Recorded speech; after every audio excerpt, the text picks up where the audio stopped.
Welcome to the April 25th, 2024 school board meeting. Would you please join us for a moment of silence?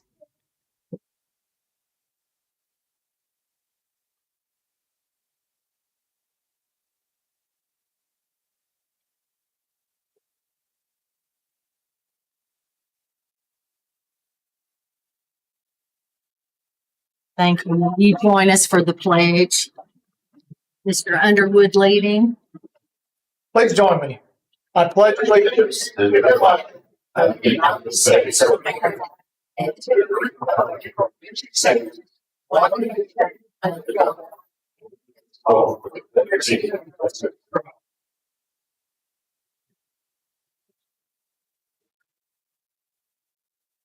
Next on the agenda, we have a approval of the agenda. And I think it's been handed out to, well, you have that. Do we have any changes to the agenda? Motion to approve. Second. We have a motion to approve the agenda in a second. Any other discussion? Roll call vote, please. Mr. Vandervoort, Yes. Ms. Brogdon, Yes. Mr. Haley, Yes. Mr. Chadwick, Yes. Mr. Underwood, Yes. Mr. Parker. Yes. Motion carries. Next, we have approval of the minutes from the previous meeting, the March 21st school board meeting. They were not in the packet, but I've given you a copy that you should have.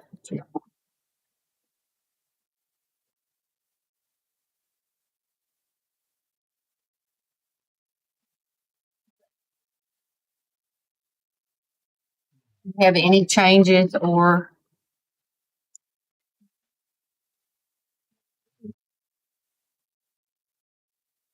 Mr. Parker, you have something? Yeah. What is it? I think I probably need a motion to suspend the rules to go back to the agenda.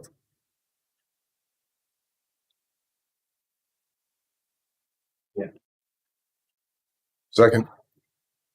Discussion on that is just We need to vote. We need to vote on it. first. Roll call vote, please. Mr. Vandervoort, Yes.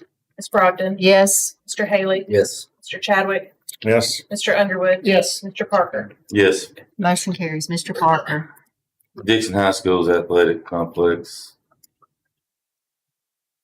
could be under maintenance. Maybe we can put under C3 or C4. C34. DCHS Athletic. Question. Would it not be under finance three resolution for facility projects? Is that where it's gonna be at? That's where, Yeah, that's what I was, Is it under there already? I Okay. think it is. Okay. I was looking under on the maintenance. resolution, so okay. I don't think we need to add. Sorry for wasting y'all's time. It was my thought. Motion to return to regular session. Second. Have a motion to return to regular session in a second. Roll call vote, please. Mr. Vandervoort, Yes. Ms. Brogdon, Yes. Mr. Haley, Yes. Mr. Chadwick, Yes. Mr. Parker, Yes. Mr. Underwood. Yes.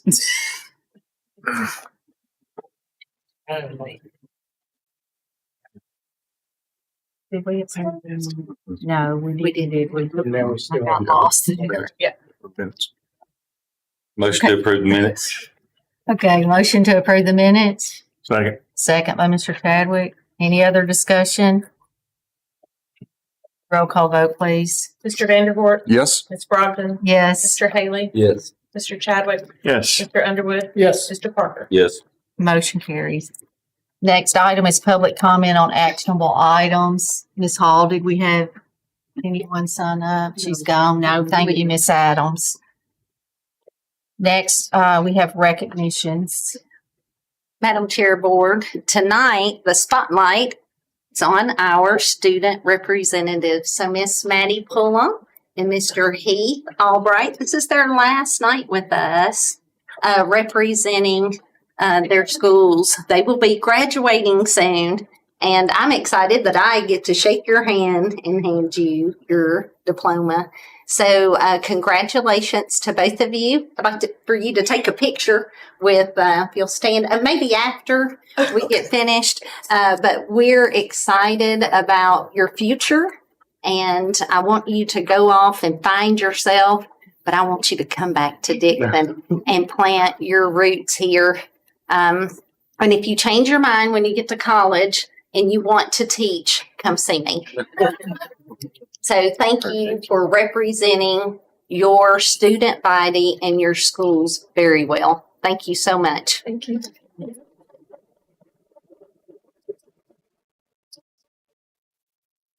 Which one wants to go first? Mr. Albright.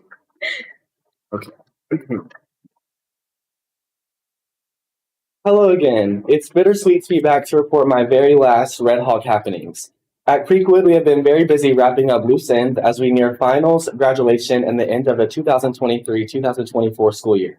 So bear with me. Starting with academics, tutoring is offered in English, social studies, math, science, and ACT prep after school Monday through Thursday. End of course testing has begun in ELA, history, math, and science, and will continue throughout next week. Wishing the best for our Red Hawks. On April 15th, we announced our faculty award for the class of 2024. Our boys and girls citizenship recipients are Austin Albert and Savannah Baker. For medalists, our blue award recipient is Austin Albert, red is Savannah Baker, and gray is Braden Clapper. Further, we are proud to announce that Mr. Beck, a sophomore chemistry teacher, is Creekwood's Green Apple Award recipient.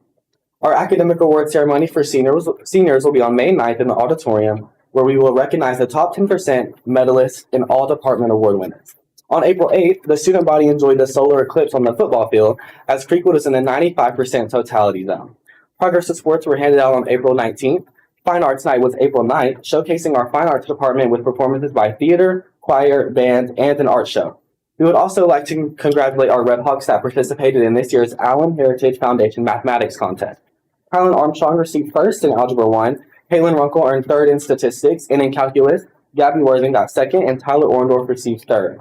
With our STEM program, our robotics team competed in the STEAM VEX competition and qualified for Worlds in Dallas, Texas this summer. Austin Albert in particular has earned a plethora of recognition. He was the winner of the Congressional App Challenge for District 7 in Tennessee for his own app called Finance Pets, particularly designed for students. He was also the winner of the Future Designs 3D Model Pen for Veterans competition, which was a nationwide event. He also developed a program to fly rockets tailored to specific science standards and was awarded $500 for future projects by the American Institute of Aeronautics and Astronautics. Now on to sports. Our cheerleading and dance teams have both held tryouts for the 2024-2025 school year and have begun fundraising for their upcoming seasons. Creekwood Tennis has had a successful season and celebrated with their senior night yesterday as district tournaments start next week. Our softball program has had overwhelming success this season with a 19-6 record. In addition, baseball, boys soccer, and track and field are all closing their regular seasons as they head towards tournament play. Spring Sports Night at the Wood was on April 16th. Baseball, softball, tennis, and boys soccer all hosted home games. Food trucks were available for Red Hawk fans throughout the night. We would also like to congratulate our CW fishing team for their outstanding performance at the West Tennessee Regional Championship. While receiving multiple individual awards, Creekwood was awarded the highest-ranked team of the tournament and runner-up team of the year. With clubs, Hostess State Leadership Conference took place over spring break in Chattanooga. 9 students placed first through third in their respective divisions, qualifying for international host competition in Houston, Texas. Creekwood Prom was held on April 20th. Our class of 2024 prom queen is JC Clifton, and king is Trey Brand. Our youth leadership students have been super busy as they prepared and supervised our prom. They partnered with Hawks Nest Press for tickets and sold them all across lunches over 2 weeks. Our senior youth leadership members will graduate on May 6th. Our FFA club competed in their state competition in Gatlinburg over spring break. Creekwood had 3 state degree recipients that included Kaylee Baker, Mackenzie Nelson, and Jesse Jones. Mackenzie Nelson and Mia Nana were also state winners in their divisions. FFA is also selling plants every Tuesday from the greenhouse as their annual banquet approaches on May 8th. Further, Beta Club has been busy preparing for Special Olympics on May 10th as Creekwood is hosting all schools from Area 18. Our JAG Tennessee program held mock interviews on April 17th where companies and colleges visited to aid our students to prepare for their future.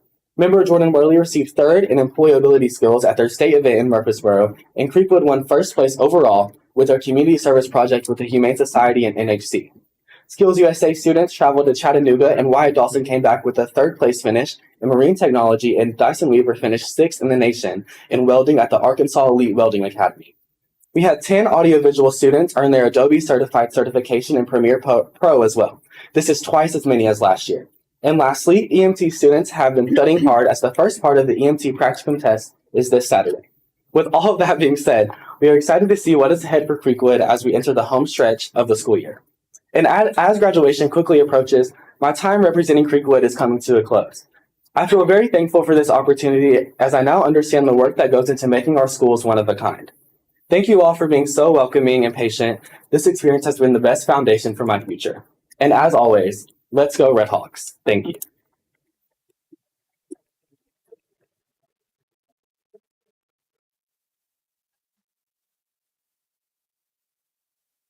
School board members, the 2023-2024 school year is coming to a close, and so the end of the year festivities, testing, banquets, and sports are consuming us all.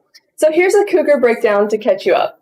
But before we get started, I'd like to recognize 3 youth leadership students we have here today: Michaela Buchanan, Chloe McIntyre, and Rayleigh Williams. Now starting with sports. Our tennis team recognized their 5 seniors on Thursday of last week in their match against Montgomery Central, where both the boys and girls teams won. They currently hold a 9-2 record and will wrap their season up with district play on Monday, Tuesday, and Wednesday of next week.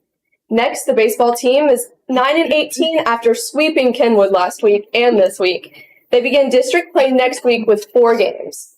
Our softball team currently holds a record of 10-11 and plays tonight against Kenwood. They will begin district play in 2 weeks.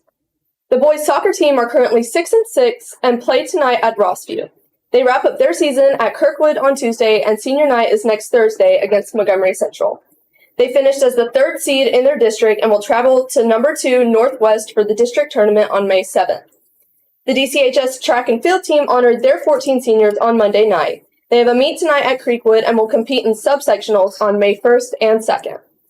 Even with busy sports schedules, students on the Hill have continued to excel and create new opportunities in the classroom, clubs, and extracurriculars. FCA will be hosting a fellowship night on April 30th from 6 to 8 p.m. at Freedom Church in Dickson. You are all invited to join us for a night of food, fun, music, and fellowship. Doors open at 5:30, and we would love to see all of you there. In addition to this, FCA is also hosting a food drive until April 30th to benefit the Dickson County Help Center. The French department is proud to announce the results of the National French Exam. 30 students from our school participated in this nationwide test to demonstrate their listening, reading, and analytical skills in French. Numerous students received honorable mentions at the level 1 and 2, but Caden Tanner received the bronze medal for level 1, and Damian Perry received the bronze medal for level 2. Drama Club sponsor Miss Nichols is proud to announce the following official TPAC Spotlight Award nominations and listings. Nominated for All-Star Crew are Madison Dotson and Bailey Galbraith. Nominated for All-Star Cast are Caleb Fleet and Stella Pearson. One of only 6 in the state nominated for Outstanding Dancer is Krista Farmer. And finally, junior Stella Pearson was only one of 12 in the state nominated for Outstanding Vocalist, and she was nominated for Outstanding Lead Performer, which is the highest award they offer. On Wednesday this week, our health science senior clinical internship classes took the test they have been working toward this whole year. In Miss Regent's class, Carly Brees, Savannah Cooley, Abby Potter, Macy Barber, Henry Brown, Peyton Thompson, and Sarah Toller passed their Certified Clinical Medical Assistant test. And in Miss Herbert and Miss Sink's class, Maddie Harmon, Gracie Harmon, Aaliyah Evans, Ellie Sims, Caitlin Christopherson, Lily Addis, Holden Leach, Erilyn Crittenden, Anna Lansford, Grant Christian, Damaris Sycan, and Aubrey Baggett passed their Patient Care Tech test. The art department would like to invite you all to come celebrate the work of our student artists at a reception in the auditorium lobby this Saturday, April 27th, from 4 to 6 p.m. All friends and family of our students are welcome to attend this come and go event. Students at DCHS will begin wrapping up state testing next week with our last test on Monday and Tuesday. This week, tickets for the DCHS prom went on sale during lunchtime. The theme of prom is A Night in the Garden and will be on May 4th at Montgomery Bell. Faculty Awards Night will be May 7th from 6 to 8 p.m. and will recognize faculty and school awards as well as department and organizational awards. Friends and family of those students being recognized will be allowed to attend. On May 5th at 2 p.m., the DCHS Athletic Department will be recognizing all senior athletes and a banquet with awards. And finally, graduation is here. The Dickson County High School graduation is on May 17th at 7 p.m., and seniors will start walking down the hill at 6:45. With graduation coming in the next few weeks, this means my time representing Dickson County High School as the school board representative is coming to an end. I want to thank those who mentored me through learning the functions of the school board and what it really means to serve as a leader, not only in our school system, but in this community. From choosing a new director of schools to choosing something as simple as the color of the paint on the outside of the schools, I have found new appreciation for this work the school board does, and I'm excited to use what I have learned as a foundation in the next steps of my education. And so for the last time, this is Madeline Pitney signing off. Thank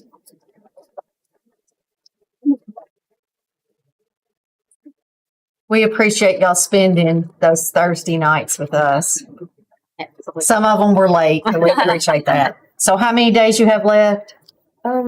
Today was 15 school days. Yeah. Today marked 15 school days. Congratulations to both of you. Thank you. Next, we have curriculum and instruction.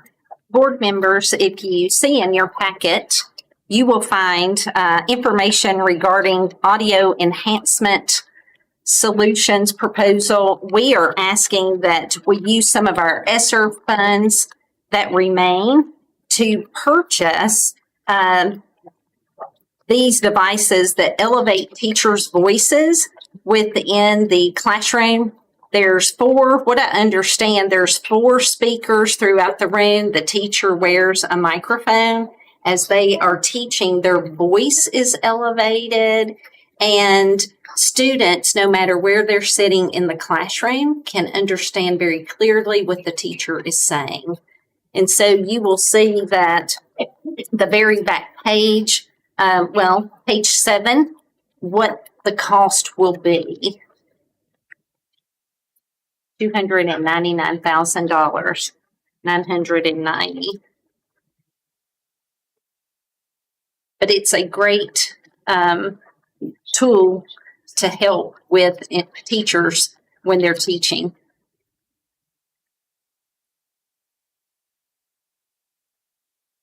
All this for money? It is all ESSER money. Yes, sir.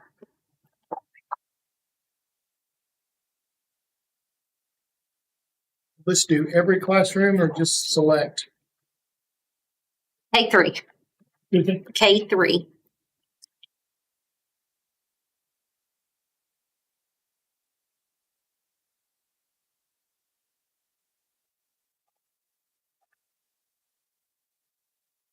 In every elementary. Yes. K3 classrooms in Yep. each element. And that's for the focus on those foundational skills, really. That's why we chose K3. We have some extra deadlines coming up. We can make this work in deadlines Yes. for the recovery. Motion to approve. Second. We have a motion to approve the audio enhancement solutions proposal in a second. Any other discussion? Roll call vote, please. Mr. Vanderbilt, Yes. Ms. Brogdon, Yes. Mr. Haley, Yes. Mr. Chadwick, Yes. Mr. Underwood, Yes. Mr. Parker. Yes. Motion carries. The next item you will see is the U-Trust grants that we received. U-Trust handles unemployment claims, and if they have a good year, they always give back. They are part of many districts have them as their unemployment claim business, and you will see that schools and individual departments are able to write for grants, and you will see listed in the middle of the page the amounts that we received. Total amount that Dickson County received was $34,000 regarding grants. So we're very appreciative of that opportunity.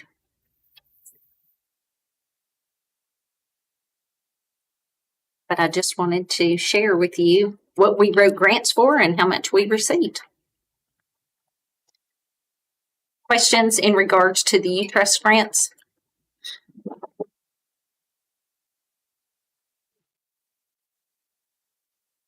Our next item is under finance. You're going to see our summary of revenues and expenditures through March 31st, 2024. You see our revenues at 70 million, a little over 70 million at 85.74%. Expenditures a little over 58 million at 65, a little over 65%. Revenues of property tax, and you can see that the property tax is at 103%, sale tax at 95%. And just remember, on the property tax and the sales tax, we have 4 more months, and it's looking like it's at about a 1.5 million month average. So that's good. And then you see expenditures with utilities, diesel fuel, and gasoline. Are there any questions in regards to the revenues and expenditures for March?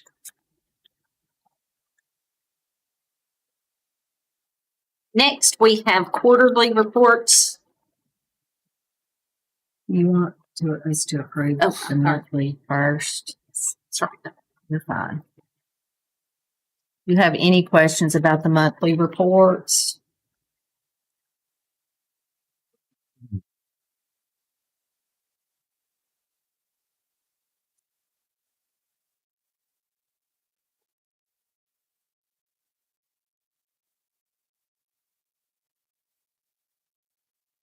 We need to approve them, Madam. Yes, sir. Motion to approve. We have a motion to approve the monthly reports. I'll second. We have a second by Mr. Vanderboer. Any other discussion or questions?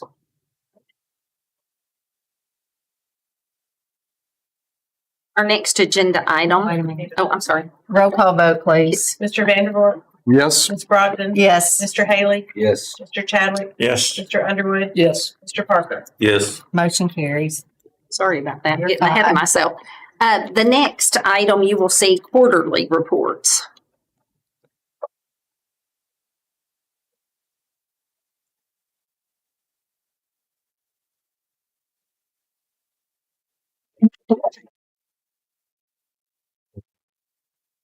Mr. Haley? So the quarter reports don't create amendments, it's just the reporting of the report. Yes. Right? Yes, correct.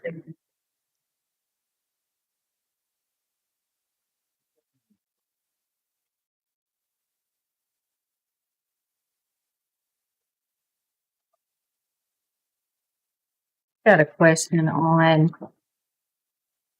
page 10. On the 7262039 other contracted services. Ms. Frazier still in here. Yeah, I see her standing up. Is that just a one-time thing that we don't expect every year? That is correct, and there is also where we, have had repairs or whatever, and we'll, in the amendments, we'll clean that up as well, Okay, but that is correct. Anything that we've done outside of what was originally. it's gonna show up there. Thank you.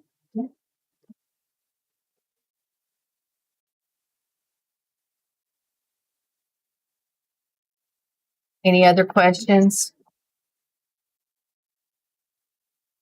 Motion to approve the quarterly reports.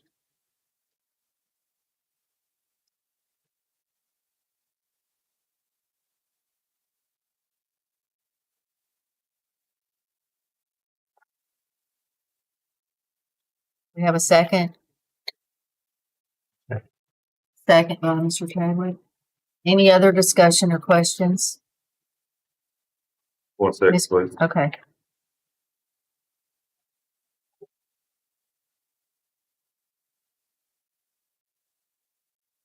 So if that line item have us do an amendment, there any chance, if they turn that amendment down, does it just come out of the fund balance automatically, or that those one-time expenses on that line item that the chair spoke of? I think we would have already done the amendment for if it's showing up in the line, correct? Right, and some of that has been, but there again, not all of the purchase orders have been cleaned up completely at this particular time of this report. So if there's some things hanging, even in purchase orders that'll be cleaned out, that we didn't expend all of it, it's several things that come about in that whole scenario. But, some of those have been, insurance claims that we would have gotten in the insurance money to, Okay. and had to offset it. Thank you. Any other questions?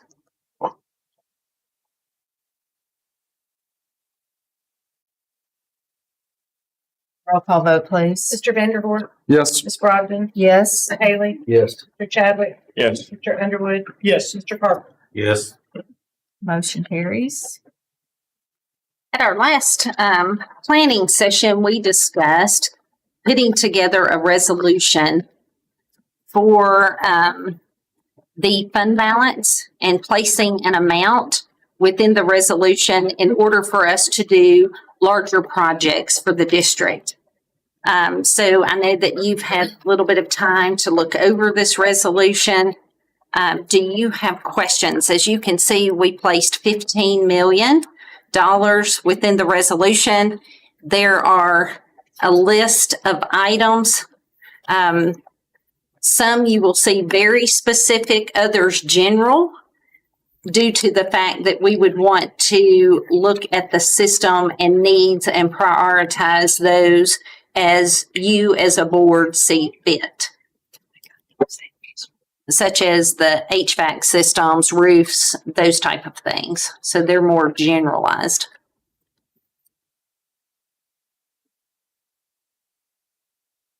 Mr. Haley? I think this is the right direction to go, and I think we could get some things started because of this. The generalized things, well, it'll all be generalized from design work and bid subject to all that. And we need to do some of the roofs and HVAC things, probably with somebody if there's any extra, but what I don't want to see, and it'll come in time, this was just a general comment that we consume this money with some deferred maintenance that we probably should have, and can in the future take out of the regular budget. Those things will never end. I think the one-time tickets, such as the CT building, the upgrade of that facilities, of the outdoor facility in general, at the two campuses, the high school and the middle school work that have been neglected, to me, are certainly a priority. The lighting the same way. They're one-time upgrades where a roof and HVAC is going to be continuing. So just keep that in mind as we start improving these projects. Since I thought last week was it'd be more of the one-time thing that we can't get the money for. Other than so that's it. Any other comments? I guess, as expressed and then thought more about this throughout the week. Just, I don't know that this is what the county commission has asked us to do, because we're sending them over a resolution that we're identifying an amount, but we're not giving any specifics about it's something we haven't thoroughly discussed, the renovation of athletic fields for the Dickson County High School. We're not putting a number on that. Of course, CTE building we've discussed 2 years now, but we don't have a number on it. The roof maintenance, I calculated up some $13 million. I guess my point is we're going to go and present that to them, this resolution to them, the commission, without them having the basis of knowledge that we do. And generally what my experience has been, they want some level of specifics, and we're not providing that. We got purchase of a county property located on Silvis Road. I know we've had a discussion on that. Somewhat limited, but we're not putting an amount on that. I just think we're clearly all this needs to be done, but I think it's just the path that we're going is not providing enough information for them to make a decision on. Quite frankly, I don't know if it's such a way for us to make a good decision. So that's my concern with it. I don't want Dr. Sutherland to go over and present this and then get multiple questions about what are the numbers attached to these items. And that's my concern. I think if we say, well, we want to have a blank check for $15 million, they're going to have a problem with that. Mr. So, Parker? Yeah, I'm asking this because I don't know the answer. I guess because I know you're right. 13 million is in our roofs and HVACs and everything. So obviously that's not enough money in there. But I guess is this not just pretty much going to cover the design work on these things? Is that what I guess I gathered? I don't know what the design work on our Dickson County complex is going to be, or I seems like we got to do design work on every roof and everything we do for some reason. But your question is well taken to me because I think it's a situation where we haven't had a thorough discussion about what the renovation of athletic facilities look like. Yeah. Are we talking fields? Are we talking the stands? Are we talking tracks? That's the concern. They're going to ask about details, and we're not going to have to. In my mind, it was everything, all the above. That was just in my mind, but we haven't discussed that yet. You're right. But I know there's been with that being said, the county commission has been a little bit on the 1 minute they want everything bundled up so we don't have to come back and ask every month to move money. And the next minute they want it itemized so that they can say yes or no to individual things. So I really don't know what the answer is on how to give it to them.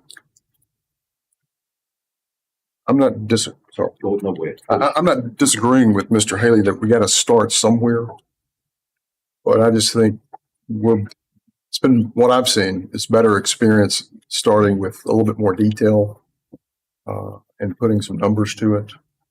And I know that takes time, but again, we've been doing this for about 2 years. Yeah. And so we have some of these numbers. We can put some of these numbers. We worked on prioritizing. So I think we're doing Dr. Sutherland a disservice by sending this resolution over without that information attached, or at least an estimate, because we do have some of it. So I'll be quiet now. Mr. Haley? So from last week's work session, I think I stated at that point in time, the 15 million was not a number that had a lot of real backing to it other than it wouldn't touch what had to be done. And I didn't want to see a $9 million budget. A lot of thought on this week. And my whole point behind the resolution, it's not approval to move 15 million from reserves to a budget. It's to say, County Commission, we want you to commit to $15 million as we bring you plans. We can't estimate the high school project that's been long overdue until we hire a design team to come in and design our ideas and put it on paper. At that point in time, I'm sure there'll be more things than we will be willing or can afford to do, but it gives us a roadmap of where to start. And if we don't have the money to do the whole thing, we can pick and choose what sections we want to do, whether it be field lighting, whether it be a track for the track and field, whether it be the soccer football field combination, whether it be a turf field for both. Those things will all be addressed and handed to a design to lay out and say what can we get work. I envision a resolution, whether it's 15 million, 20 million, whatever the amount may be, as a starting point to the County Commission. These are the things we're going to work on. We're bringing these 1, 2, 3 at a time, but we're working towards that direction, as opposed to spending $150,000 for a design that they haven't admitted that we can do that project. So it's more of a planting the seed, and then the fine tuning of how in depth we'll go will depend on some of those things. That's one of the big reasons why I don't like, sorry, Mr. Clinton, I don't like the roofing, HVAC, and paving because they are so general. You could continue that forever. I think the intent of the reserve money is one-time expense, facility improvements that are long past due. I think it's a starting point. I think it puts them on notice to the age of what we're working on. We have been for months, years, as Mr. Vanderbilt says. I don't disagree with him, but until we know about what we can spend in our reserves, that's a safe number in our reserves to put towards those projects. Which ones we choose when the design work is done and the order will come later. I want them to see our direction for that. It won't touch all of them. It won't get them all done, but it will get us a start on some things that need to be done. Looking back on your initial asking to add to the agenda, I think probably what your mind was going to is we talked about approving the design work to get somebody started on the design work, and that might have to be addressed by changing the agenda and voting towards the meeting. But if we decide to do that, we'll have to do it that way for the design work. I don't see us spending money on design work until they give us some level of commitment that we like the direction going, the items on there, work towards them, then we can start doing it then. I just don't want to lose another month. I feel like we lose month after month. Every time we lose a month, the county commission, they lose a month because we're just monthly voters, and I just feel like we just lose months. Let them vote it down. This is the direction we want to go in, and I don't see us putting it all. We could spend $15 million on roofs tomorrow. That's not the intent of what I was throwing at the work session last week, is to get these projects, these one-time upgrades that are years and years past, that are holding our facilities up, that we're having to send kids to other places to participate, or we're not allowed to do certain level of participation because we're playing on fields that have dark spots, because of all the little things that if we have a project a month, we never do this. It needs to, the design work needs to be voted on and started, or at least we have a plan, a roadmap to go on. This is just a dollar figure to point towards what that design comes back and what projects we can put on it. It doesn't put money in our account. It gives them a level of commitment on what we're working on, and kind of gets us going in the same direction.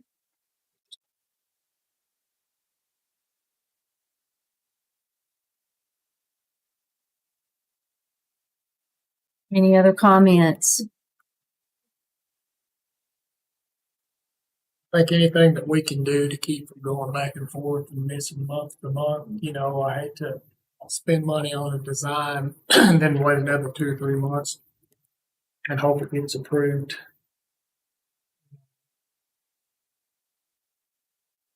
I want to spend money on design. I want to get Dickson County High School athletic facilities designed, and we have the money to do it all. And we can pick what we want to do, and we can ask the commission to move our money. They can say yes or no, and then we can move on to something else, whatever their answer is. We can't make them move our money, but we can ask them to move our money with a good design plan. And if they say no, then we move on to our next project. If they say yes, then Dickson County High School gets a new athletic complex. But we got to start with a design. I think we got to start with it sooner than later.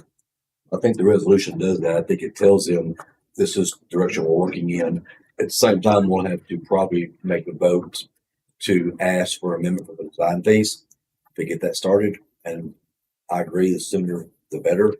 Whether we get it through a resolution or we get it by bringing the design later on, I think the resolution gives them an opportunity to say, we're behind you on these projects, got the money, and bring us the designs, and we'll start transferring the money for these projects. We won't get them all done.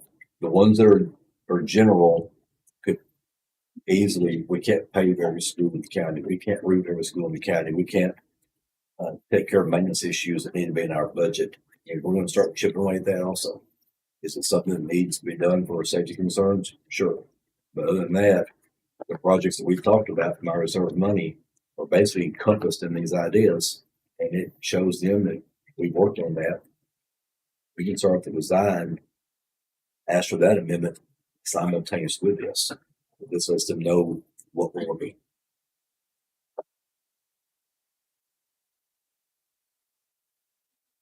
Any other comments?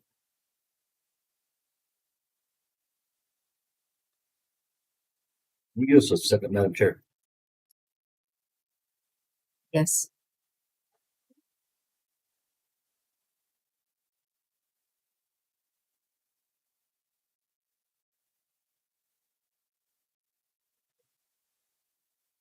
Mr. Vandervoort? Ms. Wagner, do we, this, I guess, a question for Dr. Sutherland. Do we know what the purchase of the Silvis Road property is going to be? 2.5 million. So that would be of the Yes, of the 15. 15.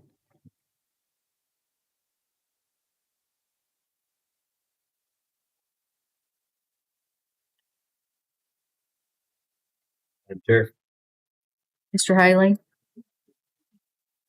I'm going to put this in the form of a motion, but I'm going to throw it out for the maybe the attorney to help me with the wording, or our and note taker, make sure that we don't get her off track.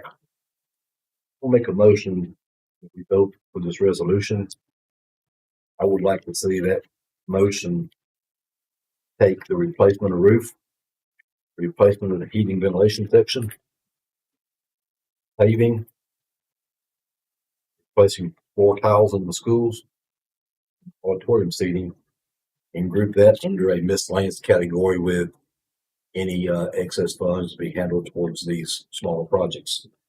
I want the resolution to focus on the CTE complex of Creekwood, on the purchase of the county property on Silvis Road for our transportation expansion and maintenance expansion, for renovation to the athletic facilities, painting of exterior and interior of the buildings as needed, lighting improvements, renovation for Dickson Middle School gym.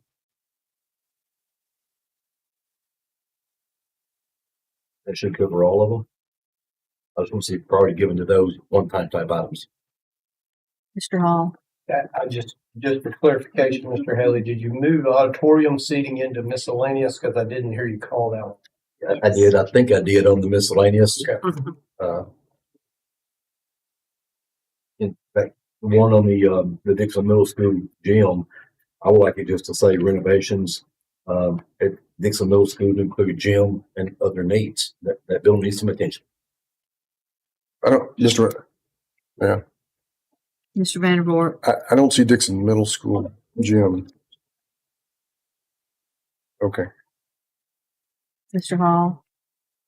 I just want to clarify what I heard in the motion and maybe restate it.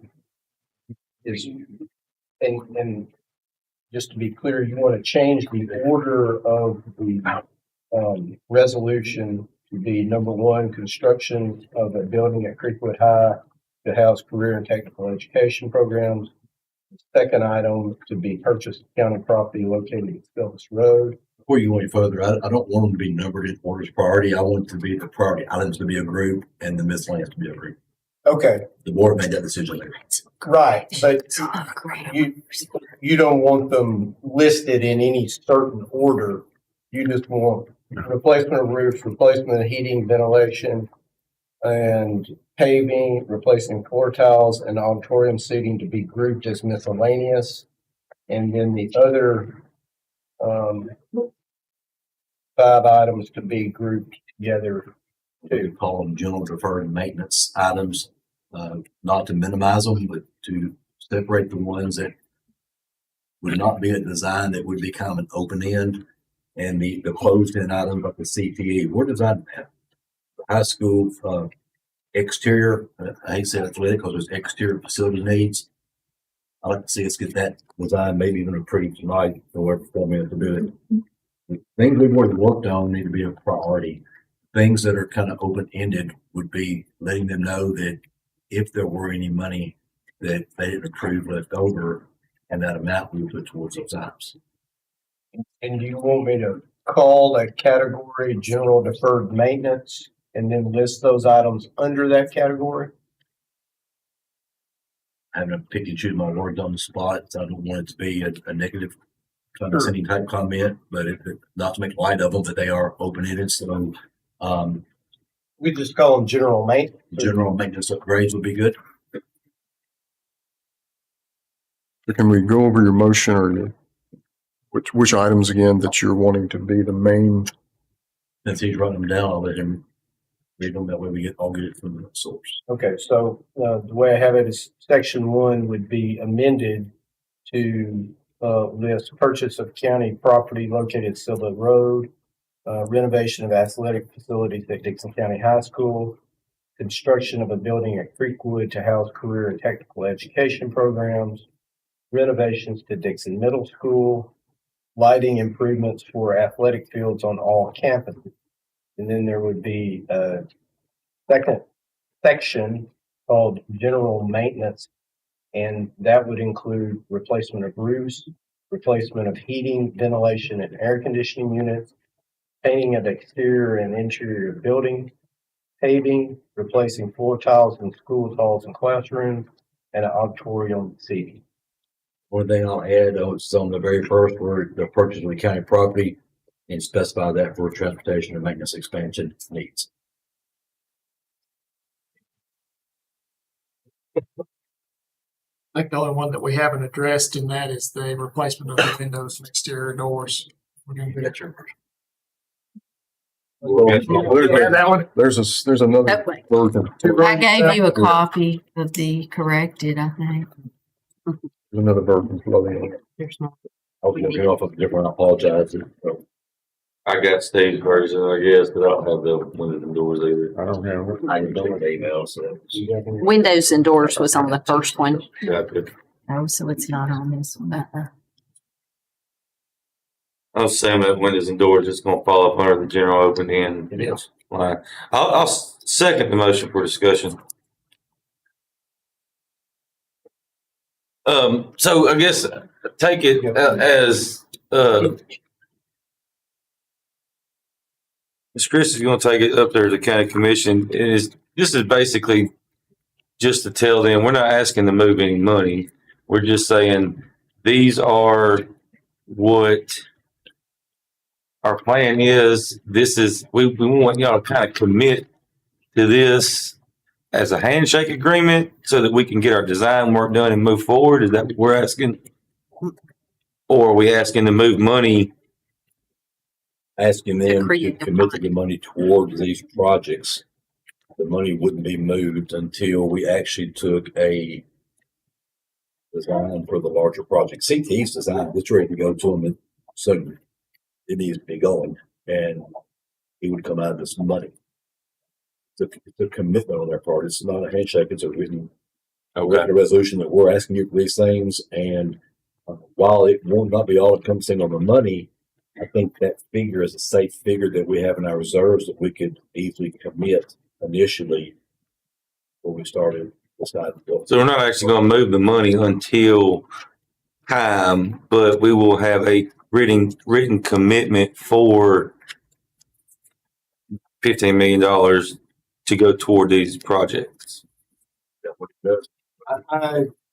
I believe, and Ms. Frazier can correct me if I'm wrong, but if the county commission approves our request, then we will move $15 million from our excess fund balance into our capital budget fund to spend as you all decide to spend.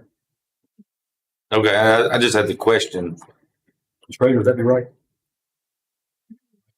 That's one way to handle it. Yes, Mr. Holland, it's one way to handle it, and that kind of keeps a better tracking of everything. Otherwise, I'm just not sure how audit will look at it if you get approval from the county commission and then you're transferring money over, and then at the end of the year, you've got to put that money into the expenditure line item that it's going to hit, which is going to be capital projects line item, and then it goes through as an amendment again, because it was not in that expenditure line item to begin with. So you saying we should probably make it the resolution to a 177 fund? Is that the right number, like you were doing before? That was the other way. The 177 fund, I'm not sure that the county commission will even approve that. But it is just a clearer tracking method for spending those dollars. I would think it'd be a good mechanism because they would be able to see it, we would be able to see it, the public would be able to see it, all right? And how we're,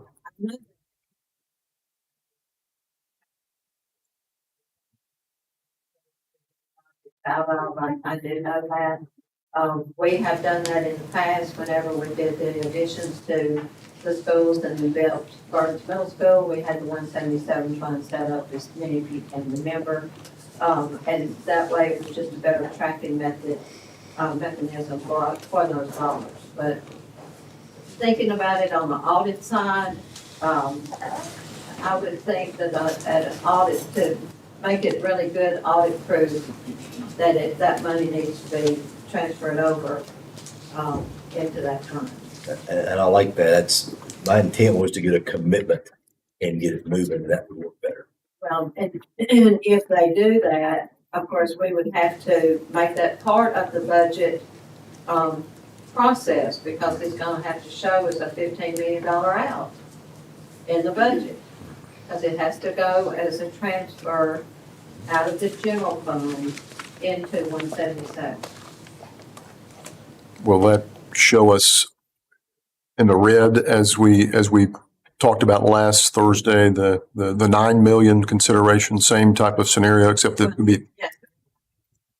right, It's transferring it out of general Sure. into the 177 fund. So last week we talked about at the work session, that number, while it wasn't a total bogus number, it is not based on anything except some bigger projects putting the numbers together, and it wouldn't cover all the things on the list. So it's a starting point. I think it needs to be more than what we put in the budget, but also don't want to be so high that causes question of you can't afford it. To me, that figure is in our reserves. It could easily get some big projects going. Putting you on the spot is, can we do some more on that without raising a question of it leaving our reserves on the borderline? That's not what my intent is. I would not recommend it. Until the books are closed, you really don't know how the year is gonna end, how FY24 is gonna end. I feel certain that we're gonna end up either even Steven or even a little bit ahead by the time all the revenues come in and the expenditures are accounted for. But 15 million, I'm comfortable with that number. Any more than that, I would not be, really and truly. Because you never know what might happen. But also remember that just because you transfer the money into 177 doesn't mean that you can't transfer it back. Right. Okay? It takes a vote from the county commission as well, vote from the board and the county commission, but you can always move it back if you needed to. So it's separate the pot of money, but they can all go back together if needed.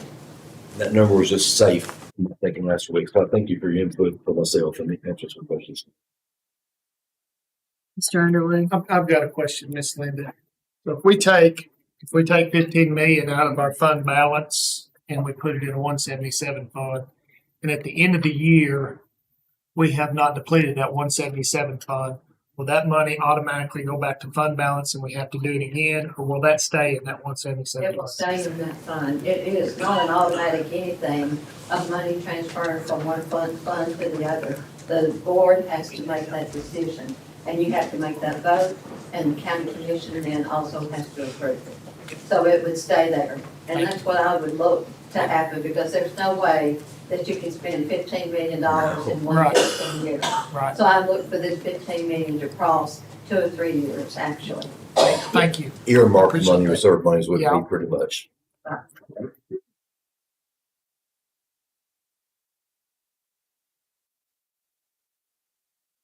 so, I mean, Yes, Mr. Dean. do we have any idea of a cost for the renovation to the athletic facility at Dickson County High School? Yeah. We do not. Okay. Then for the CTE building, we have some general idea. We do. Well, I don't remember the number, but When this project first started, it was 1 to 2 million. It's probably gone up 3 to 4, yeah. just due to the amount of time. So I would say up to 4 million. And then the Dickson Middle School gym, what, I don't recall exactly specifics, Roof and the painting. but Mr.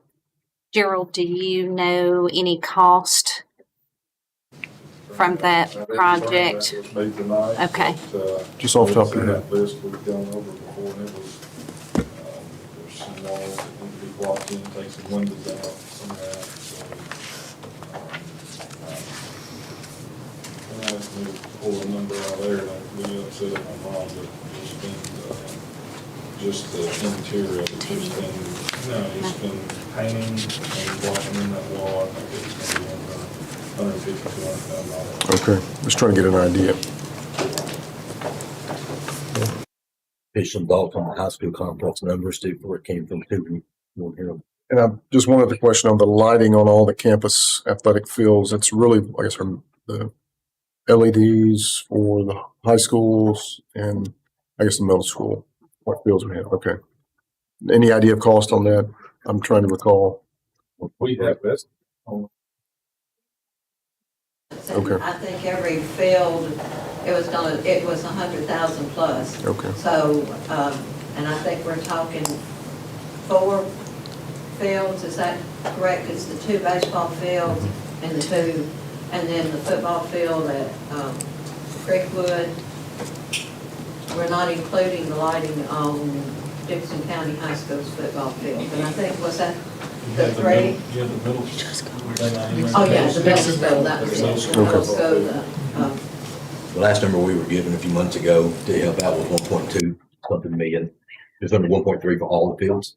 yeah, but we've done some of them already, so I'm thinking, but I know that each one of them was over 100,000 each, so. Thank you. I'm just trying to get a general idea. So, I mean, I guess the numbers that we have a general idea on, it looks like it's, the math is correct.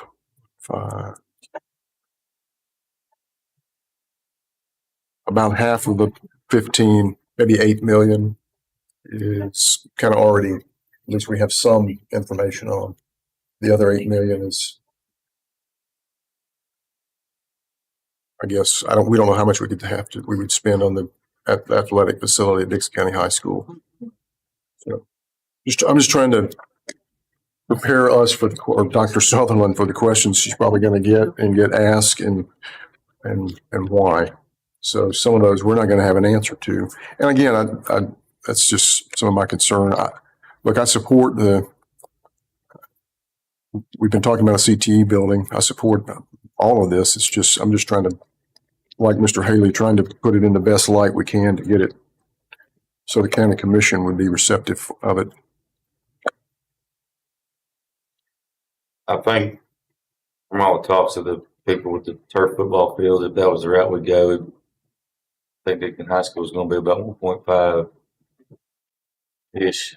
For the clarity, that's just if you go with the field. Right.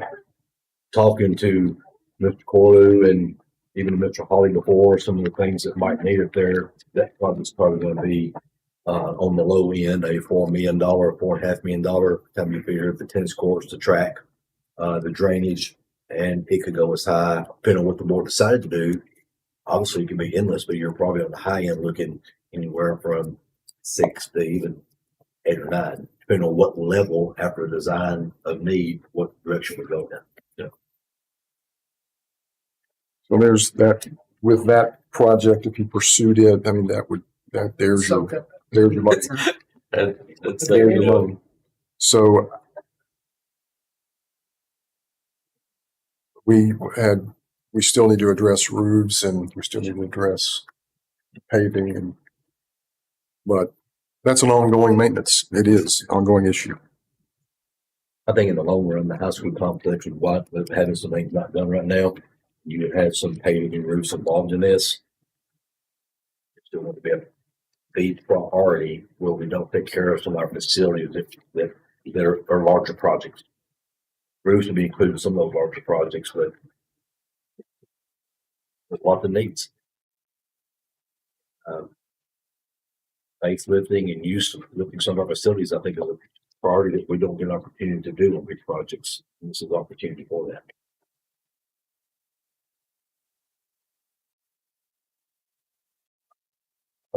I like at least having some numbers put to this, at least some estimates. Because then we're able to at least demonstrate here's some of the work we've done to formulate and come up with the information, and it will help to sell it. It just will. And another big thing in my mind, just talking about, like as you're saying, Mr. Parker, moving it forward, these numbers are only going to increase, and that's what we're faced with. And again, we've been churning it for 2 years, so.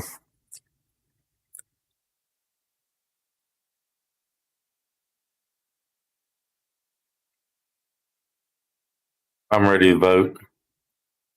Do we want to restate the motion since we've had so many conversations? Sure hope our help would have no, they're really good at watching. They take good notes for us. Approval of the resolution for facility projects for 15 million of the fund balance to place in a 177 fund with the following amendments. Place the following items as priority: purchase of county property located on Silvis Road for transportation and maintenance expansion, renovation of athletic facilities at Dickson County High School, construction of a building at Creekwood High School to house career and technical education programs, renovations to the Dickson Middle School gym, lighting improvements for athletic fields on all campuses. Place the following items as general deferred maintenance items: replacement of roofs, replacement of heating, ventilation, and air conditioning units, painting of exterior and interior of buildings, paving, replacing floor tiles in school halls and classrooms, auditorium seating, and windows and doors. I think we took the word deferred out. On the Dickson Middle School. I think she said general deferred maintenance, but I struck the word deferred. We just called it general. General maintenance items. Yeah. And Dickson Middle. I don't want to No, just general, the whole list is general maintenance. correct on the Dickson Middle School. It needs to be Dickson Middle School facilities because I think it limits us just to the gym. We know that ball field has got some ferocious bleachers that are a major issue on one side, and it needs to be some upgrading of the facility to kind of give us some room to discuss that, pitch it out, what we want to do, and carry it as a whole. The renovations to the Dickson Middle School facilities. And then also place the following items as general maintenance items. Good job. That'd be my motion, what she just said.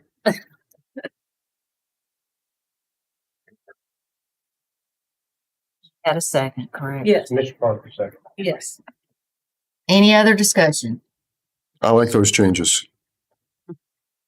Roll call vote. Mr. Vandermort, Yes. Ms. Brogdon, Yes. Mr. Haley, Yes. Mr. Chadwick, Yes. Mr. Underwood, Yes. Mr. Parker. Yes. Question, Madam Chair. Can we ask that when that's changed and addressed, maybe email us a copy that way if we have any questions ahead of time that we'll know what we're asked about some of those. Thank you. Okay. The next item, I wanted to give you an update. At our planning, we had discussed possibly opening up some other child care facilities. And so Miss Ernestine and I drove out to White Bluff Elementary School and Stuart Burns Elementary School earlier this week. And what we know is White Bluff Elementary School would have to move 4 classrooms, but could support a child care facility for teachers. What we know about Stuart Burns Elementary School, we could not find the room there to house that. And then we started thinking, what if Burns Middle School could house a facility? And we have to remember these students would not be walking up and down the hall. They would be isolated in an area. We don't know that because we didn't get the opportunity to go there. So we do know that the state evaluator for the child care facilities will be with us May 3rd.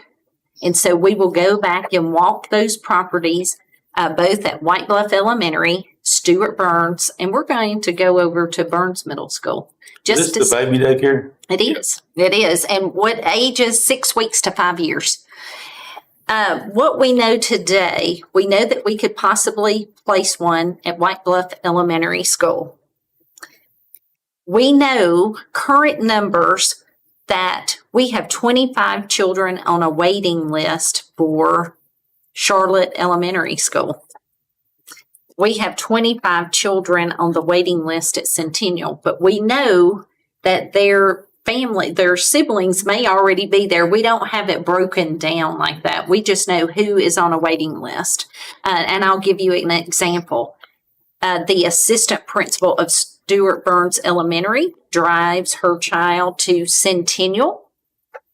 She just announced she's expecting again. So I bet she's one of those at Centennial that's on a waiting list for her second child to be there. So that kind of scenario. We're trying to determine, as Miss Ernestine and I are talking, where is the best location that meets the needs? So stay tuned. We will continue to bring you updates. Okay, to that. Yes, I sir. have a question on that. Uh-huh. I've been by the one in Charlotte years ago. Enough that I don't remember the total space, but I was thinking as a classroom was being used. Mhm. But at White Bluff, we're going to need 4 classrooms, or we're going to move 4 classrooms. We would move 4 classrooms to host the new child care facility. We would use 1 classroom. One classroom, yes. And what they do is they divide that classroom. I think, Miss Ernestine, please correct me, but it's 30 square feet per child. Is that the state regulation? Yes. That And so clears that it up. one classroom would accommodate. Is it 2 to 1 or 3 to 1?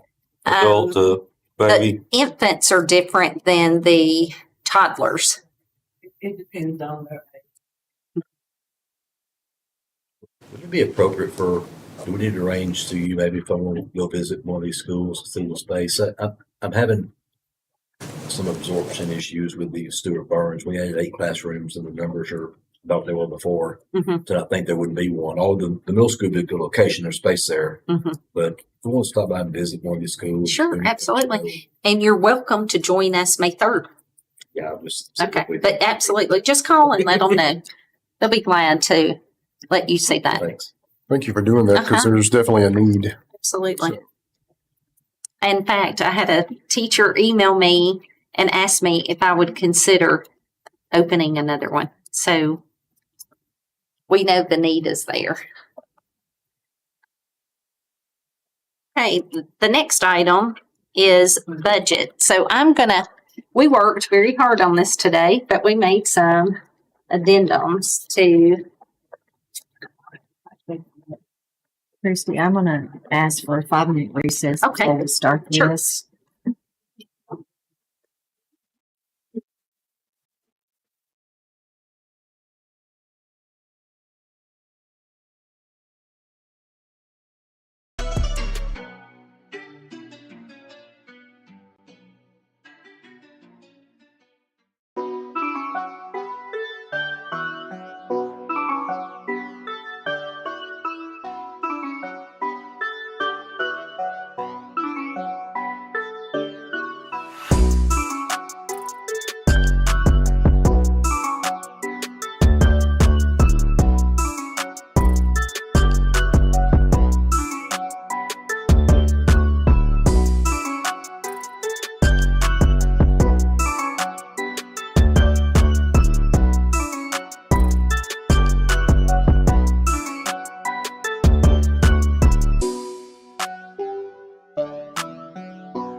Board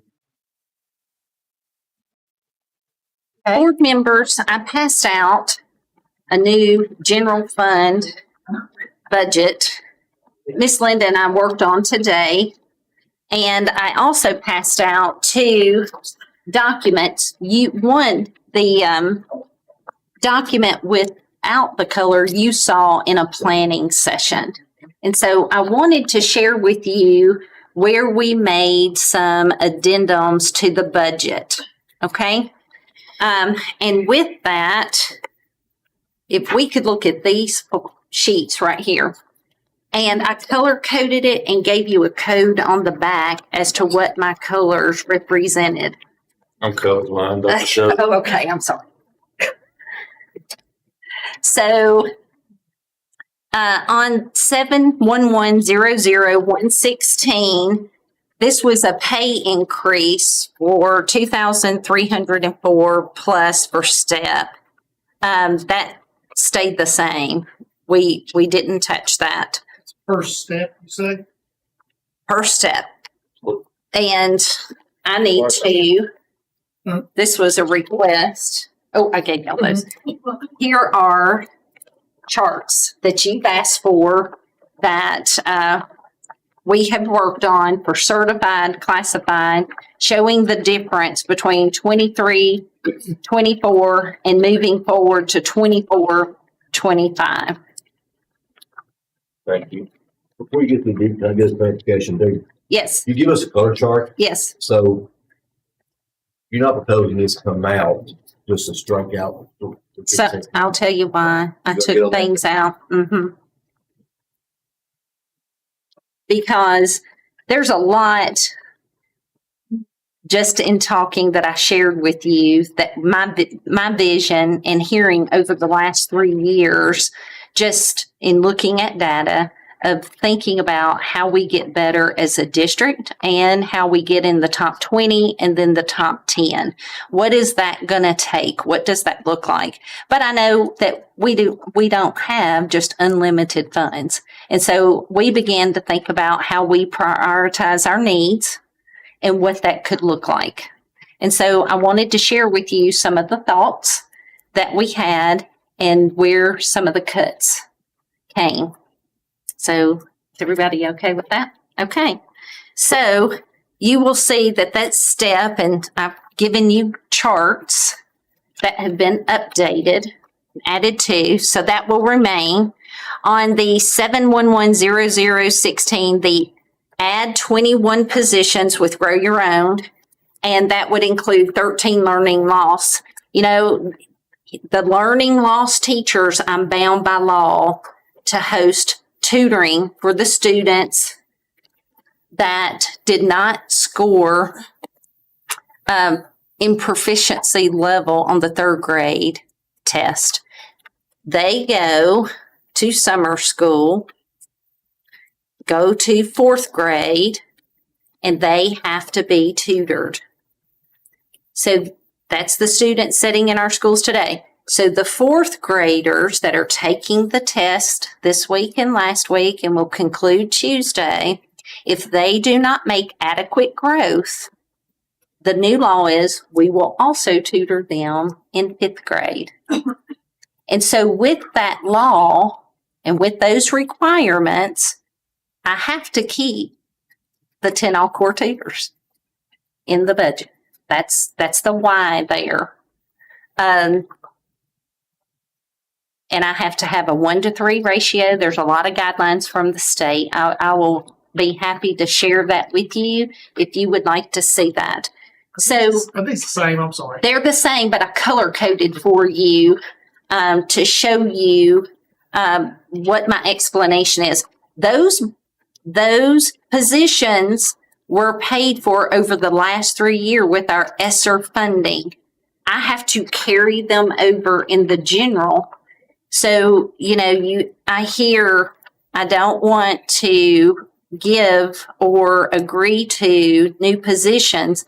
Those are bound by law, those positions. For me, I have to have tutors, and that's what they have been doing over the last 3 years. We have currently 8 grow your own candidates that will graduate Austin Peay that signed a contract with us 3 years ago. That contract stated when they fulfilled their requirements, we give them a teaching job. And those are the 8.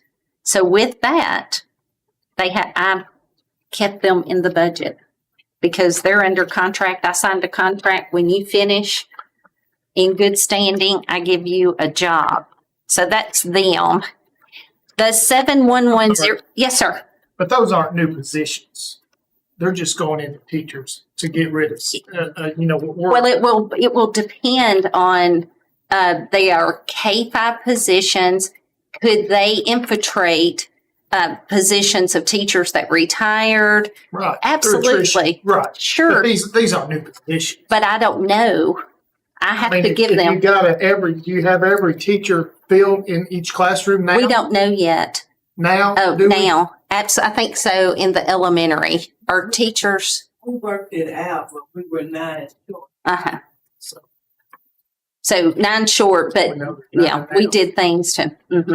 But if those jobs are filled, then I would have to open it up. And of course, this is an estimation, but I know that I'm going to have to give them positions. What that looks like right now, I don't know. A lot of people haven't turned in retirement or said they weren't coming back. It may be they won't be new positions and I can put them in where they're needed. I don't know. This is just an estimation, but you know that I'll be transparent and make sure that you know that.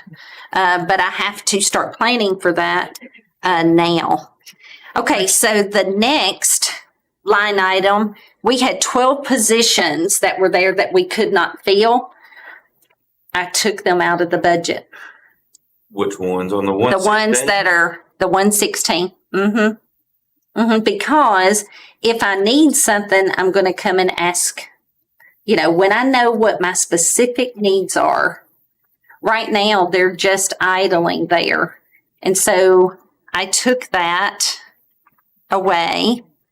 The 163 to retain all kindergarten and third grade assistants. You approved that in January. Was it January, Miss Linda, where we had assistants, but The third grade assistants, I think. In the kindergarten. Okay. And the kindergarten assistants came on earlier in the year, I think about September or October. Okay. Those folks that are in those positions now knew that it was ending in May of this year. But we would like to keep those positions. In those positions, I have 7 candidates currently in the Grow Your Own. They've already signed a contract with us, so I have to give them a teacher assistant role, 7. I would like to host another Grow Your Own for retention, teacher retention, start another cohort, and that would be the remaining 6. And so they would be specifically placed in our kindergarten and third grade classrooms. They would share. It would be 1 per school or 2. The larger schools would have 2. But I would be, as my grandmother would say, killing 2 birds with 1 stone. They would be Grow Your Own. 7 are already with us under contract, opening up to a new cohort, but serving in the capacity that we need for kindergarten and third grade. So I kept that. The yellow means they're coming out of ESSER. They would be new positions. And the orange represents new. So 711000189, the 172 is just a line item so that you can see what that was. So that's just really information. Did the 172 used to be in the 116? It was just in the 116. There's no pay increase when they moved there. Just No, we just made it a line item so you could see it. They're paid on the teacher scale. Thank you. No difference there. The 711000189, the ones highlighted The secondary literacy, which I would like to continue to have, was ESSER funded. I want to keep that position. The new that I have asked for as a director, due to the fact that social studies rolls into the state assessment numbers, I would like to have a K-12 social studies coordinator. Right now, I have one person that is serving in the capacity of a coordinator that serves K-12 science and K-12 social studies. Is it a tested subject? Yeah, next year it will be. It sure Next year will it be. will be. Yes. And so that's the why there, but the orange represents brand new for me. Secondary literacy has been with us 3 years. And I want to retain that, but it was ESSER money's 3 years, for 3 years. I want to roll that into my budget. 2 graduation coaches. Yes, sir. Want to roll for secondary literacy? Is No, that what you're saying? no, sir. There are 2 separate positions. Gotcha. Mhm. The 2 graduation coaches were ESSER funded. Yellow means ESSER funded. I would like to keep them. Well, they call parents, they touch students at the high school level. They are making sure that these students are ready to graduate with a diploma. They assist and they talk with our counselors. They do more touch points, individual touch points, where one counselor cannot touch 400 seniors. And so they help with the most needed seniors that have the most needs to help them at risk. We talked in the planning around the programs. Nothing happened there. We want to keep those. We have found them very beneficial to what we do. We'll move down to the alternative program. You're probably wondering why I marked that out. I'm definitely wondering. I know you are. Okay, those were estimated guesses of what I will need. Once we come together and we find out what our needs are, I'm going to come to you specifically and say, based on the team, the 13-member team, which includes the principal of NDA and 2 of her staff members, they're going to tell me specifically, and the 13 of us will decide, we may need 3 teachers. We may need 1 teacher and 2 assistants. So I've marked that out, just marked it out. It won't be a cost. But when I see my specific needs, the last of May, 1st of June, then I'm going to come and tell you, hey, I need XYZ specifically. Why is that not paid in the 7-11 Hunter 116? Why is it? I guess I'm curious. I think it's a Because you can hire a teacher whenever you want without asking us. I just wonder why it's not. That was set up many years ago, Mr. Parker, as a separate school of choice at the time. Okay. And that's the way that it was advised, that it needed to show in the budget because it is an alternative school. Mm-hmm. And so it's part of that, being transparent about where the money is and showing that as a separate program. So all the teachers that work at NDA are in that Line item. 7-11-50, right? So can you pay a teacher from the 7-11-00 to work at that school or not? I would transfer the money. Okay. We would always want that to show exactly what is being expended there. And so I would just always transfer the money. Okay. Yeah. And it's nice to have that separated out for all of us. Sure. Mm-hmm. Yes, sir. So if you do need them, if you do need these teachers, you have money in this budget, in this line item then, that's your. Not in this line item. That's the one, the 116 you just pulled into. I will push money into this From when 116? it's needed. Mm-hmm. And you've got it in there. No, No, no. No. What she is saying is whenever the program is finalized, she will be coming back to you with some budget amendments to add people, add to this line item or add to this account. To the 7-11-50-116, yes, right? Yeah. yes. And where would that money come from? Well, it'll come out of fund balance whenever that's done. There will be no other place for it to come from. But we would be doing that on a needs basis, which would be justifiable for the amendment, which would basically not put them there until you need them, but then you have the justification for need. Mhm. Thank you. Can we move money, amendment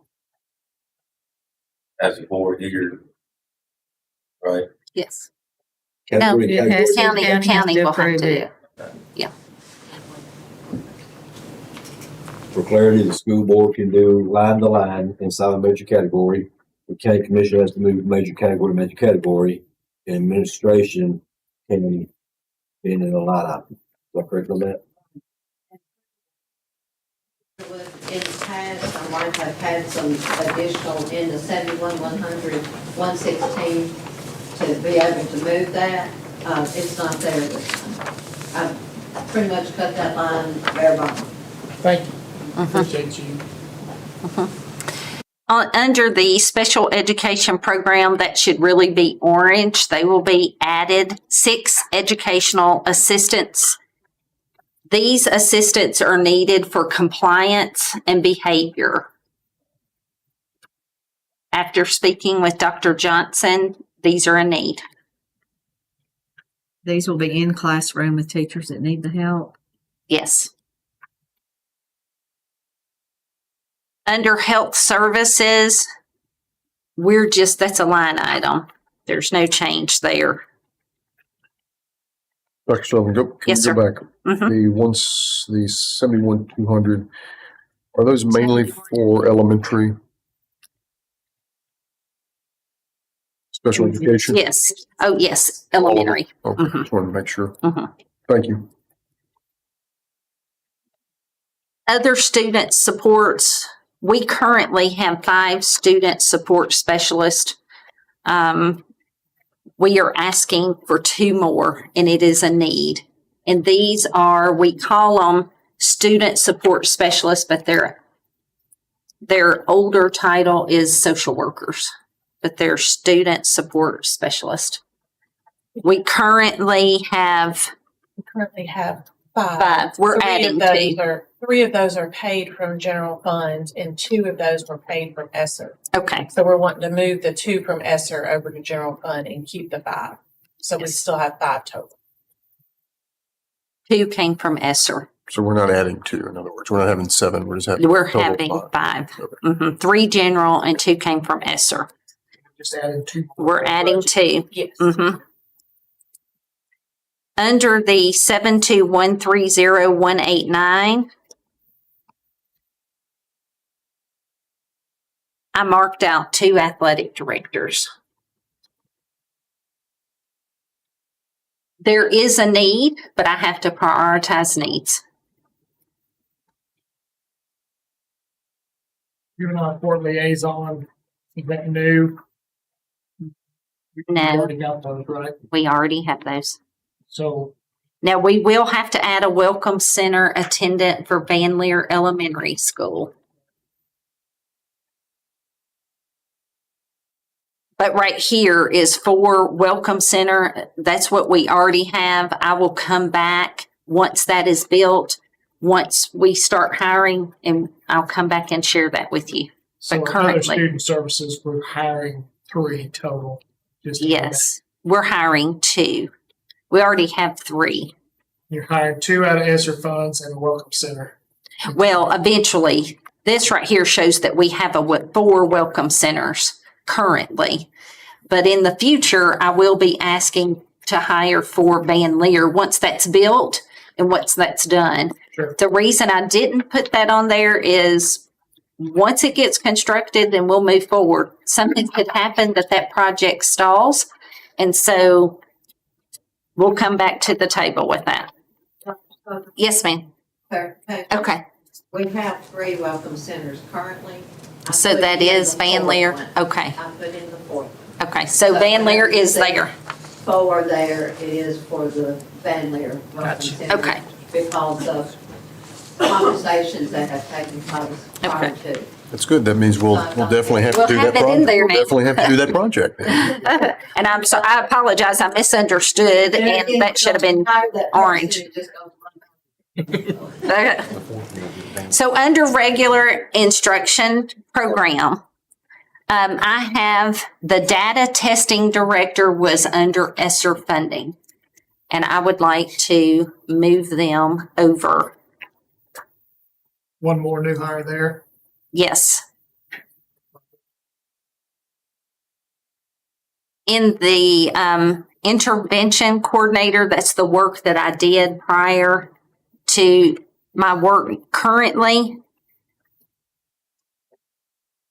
I would need half of a salary because United Way is going to pick up half of the salary there. So I'm going to marry that together.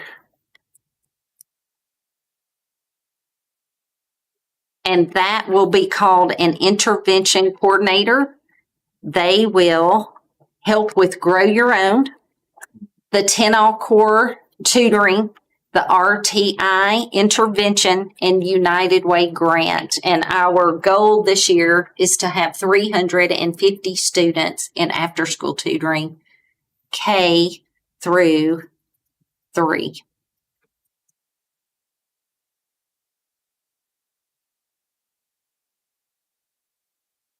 Dr. McCord's part-time is currently in, that's not anything new, but Miss Adams, who is retiring, I would like to bring her on in some capacity.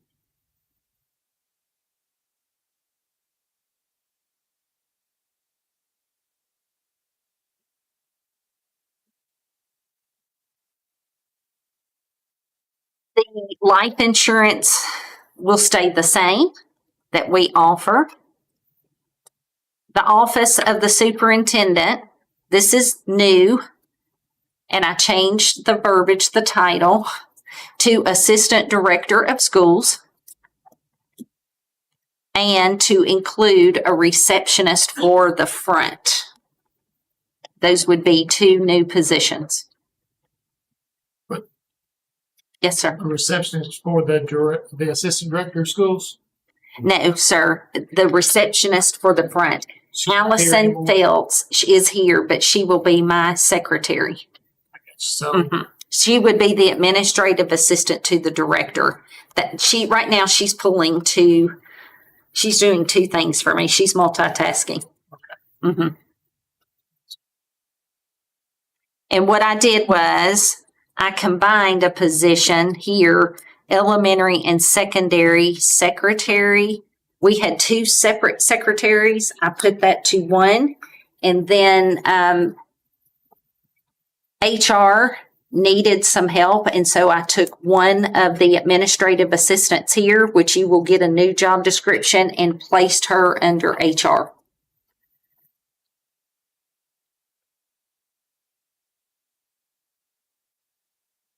Fiscal services, the maintenance contract for accounting systems, which has been paid for ESSER. And then you see that the contract with Ms. Frazier has been marked out. We have not had time to work on what that will look like. So we're just going to leave that alone right now. You're not throwing it away for good. There's still a potential. Absolutely. Can't imagine a world without Miss Frazier in it. I know she imagines one every day. But I can't blame her. Yep. So when we talk and discuss what that will look like, I'll bring it back to you. Then we have the lawn service and pest control. I think that stays the same. It's just a line item. And then the early childhood education, that is new. I did ask for a supervisor director of birth to kindergarten. And that is working with all of our pre-K students, our kindergarten students, going out into the community to support our community childcare facilities. It's a heavy lift, but it will help us to close our gaps. So with that, this is a draft of,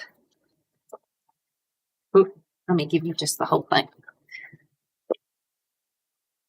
The organizational chart for Dickson County Schools.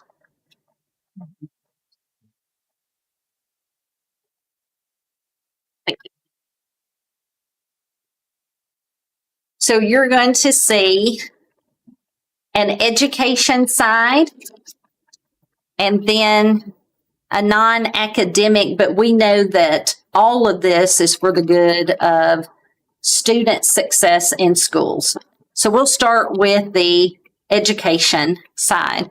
You see directors of schools, and I have media specialists. Media specialist was already in the budget. So I've decided to utilize that. So the monies were already there. So that's not new. The assistant director of schools is highlighted in yellow because that would be new. Moving down, you see the next row, directors. Birth to K director would be new. CTE, we have had a CTE coordinator. I would like to move that role to CTE director. You can see some of my data. That position has 2 grant positions under them that they're responsible for, 45 CTE teachers, and 26 focus areas. That is the why to move that position to director status. The next director that I would like to have, we had a testing data coordinator under ESSER. I would like to pull that out and establish a strategic planning and testing director for our schools. And that's a heavy lift. Plus, this person would be the principal of the distance learning facility, which we have 81 students currently. I left the 2 athletic directors in there, but they're not yellow. They're on hold. That could be for next year. Student services director, we have those 6 student support specialists fall under this position. 2 would be coming from ESSER. 5 would be coming from ESSER. 5 total. Oh, and I put 6, sorry. 5 total, 2 come from ESSER. And then the federal programs director, under her would be my old position, K-12 interventionist coordinator. Is everybody that's moving to director used to be coordinator? They used to be a coordinator. Some were coordinators. 1 was not. The strategic planning and testing received teacher pay. What is the difference? What is the Percent.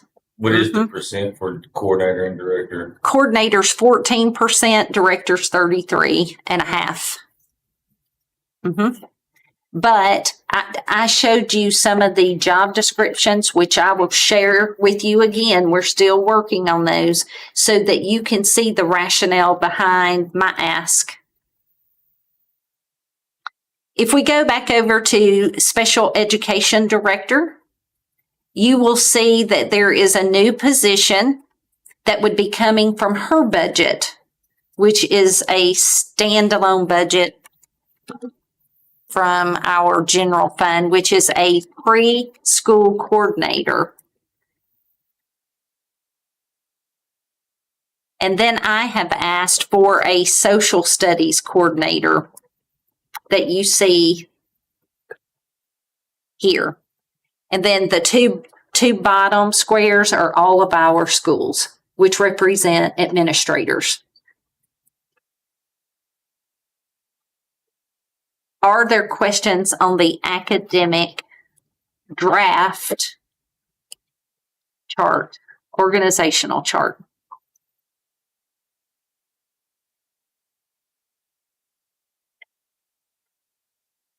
Social studies coordinator, social studies will become a tested subject next year. 6 through high school, 6 through high school, but they would serve and support K through 12.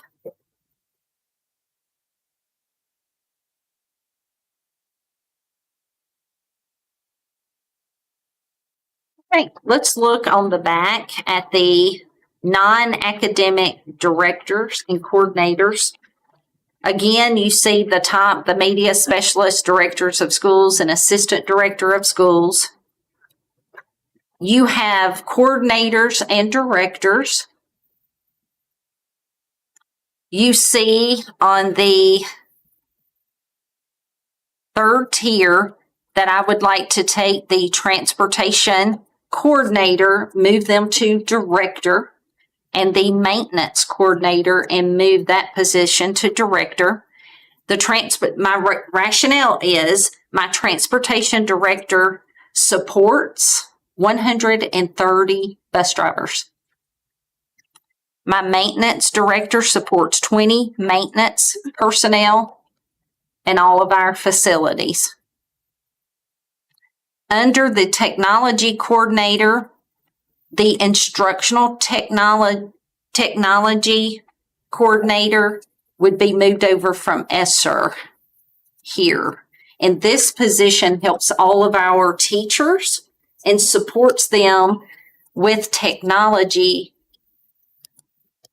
integration within the curriculum and various other roles.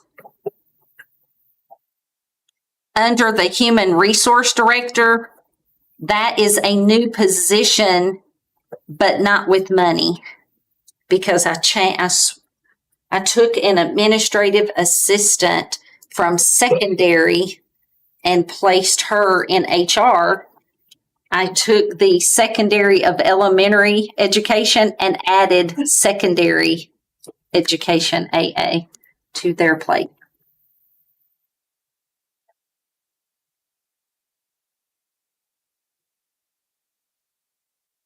Are there questions? And please, this is a draft. This is just thinking about the work, and I wanted to lay it out for you so that you would see how this falls and the positions and the roles. I've got just a few questions. Yes, sir.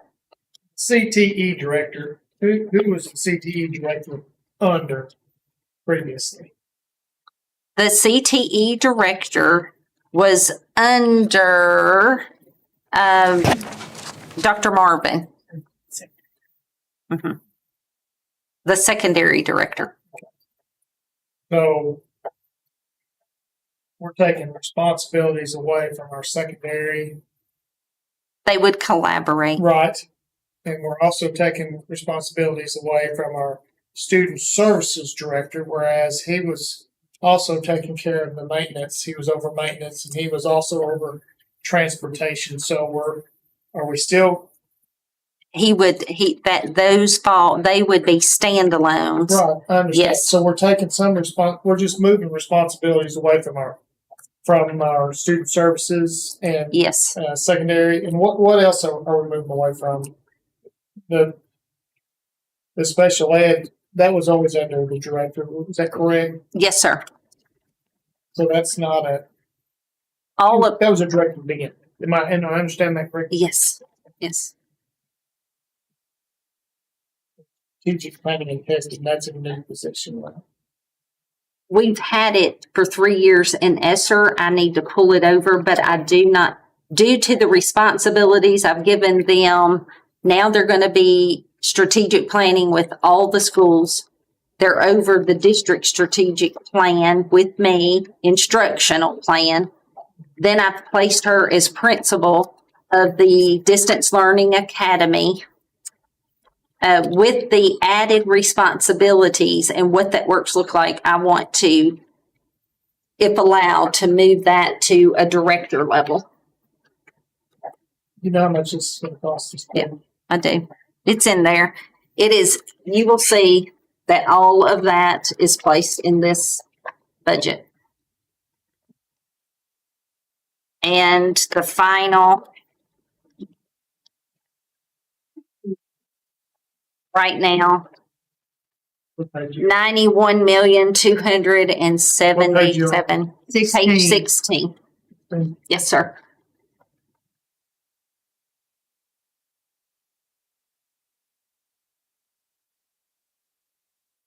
And I am glad we got it down.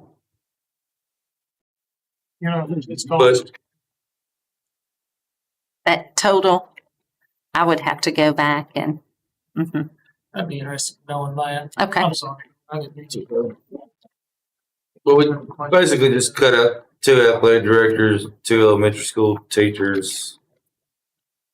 Where do we Well, lose the it's- 3 million? Where else did we cut the 3 million? Where else did we cut the 3 million? You said you want 116 to the big deal. Yeah.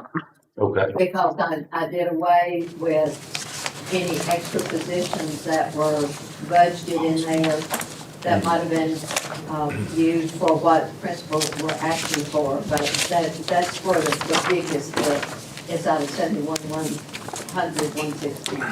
Yes. Can you, Minor Yeah. adjustments in some other areas, but the largest number came out of that line item. Thank you. there's some in the SRO line too in 721300309 But I had already made that adjustment. from the prior second to- time. yeah. Okay, thank you. That adjustment was in the original presentation.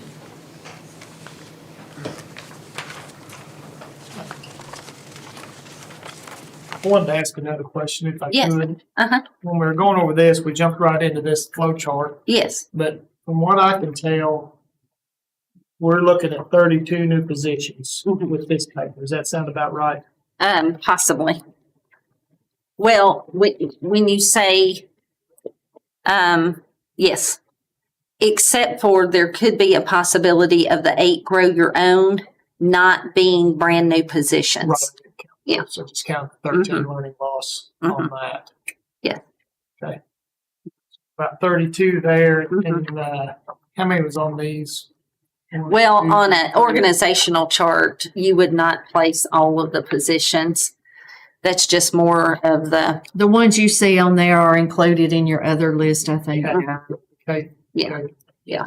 Thank I you. tried to give you as much information as I possibly could without just, Yeah. I mean, this would be 10 pages, Sure. not Sure. on an organizational chart, but if I started adding teachers and that kind of thing. Sure. Yes. Thank you. Uh-huh. Yes, sir. New central office positions. New central office positions. Okay, if we go back to this flow chart, you would see assistant director of schools. You would see a birth to 5 director. You would see a Things in yellow. things in yellow, except for when I highlighted director, we already have a CTE person. I just highlighted that that's new. I want to move them to director. It's not a new position. It's a new title.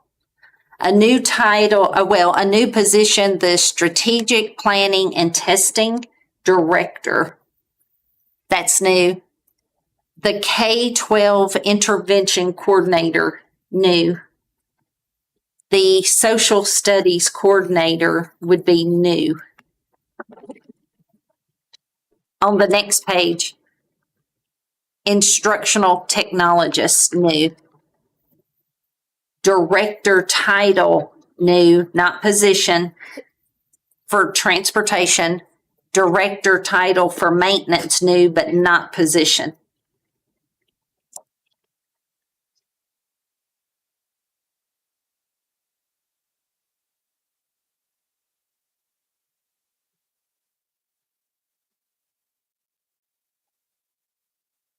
basically about 39.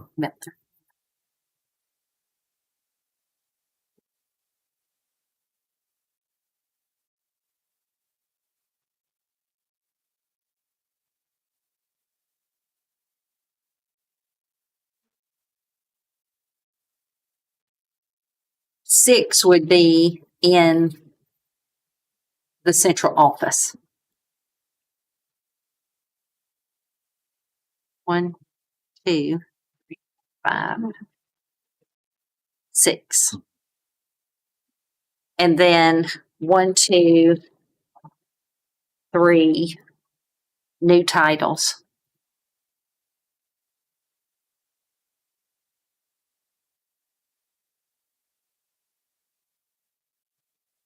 I'm sorry, 7 new titles. I forgot to count the assistant director.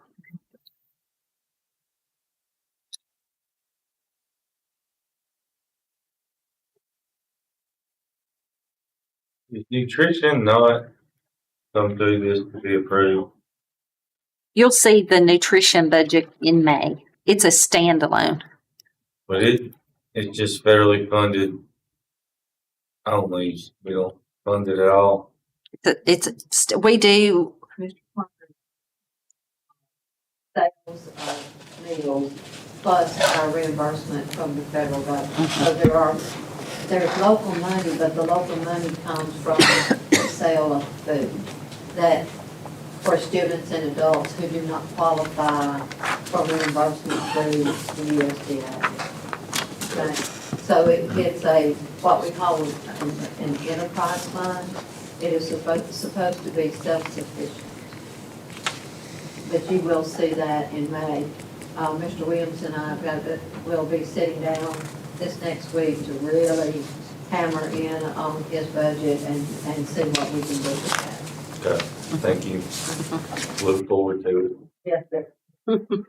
So any cafeteria workers increase in pay would have to come from the budget you work up. His budget. His budget. Dollars that department generates. And there's a lot of discussion, Dr. Sutherland and I, and she's had discussion with Mr. Williams as well, as to maybe some things that we can do earlier in the year to get students qualified under the free and reduced program, so that could help our numbers as well and our revenue. So we're looking at things that we can do to improve that.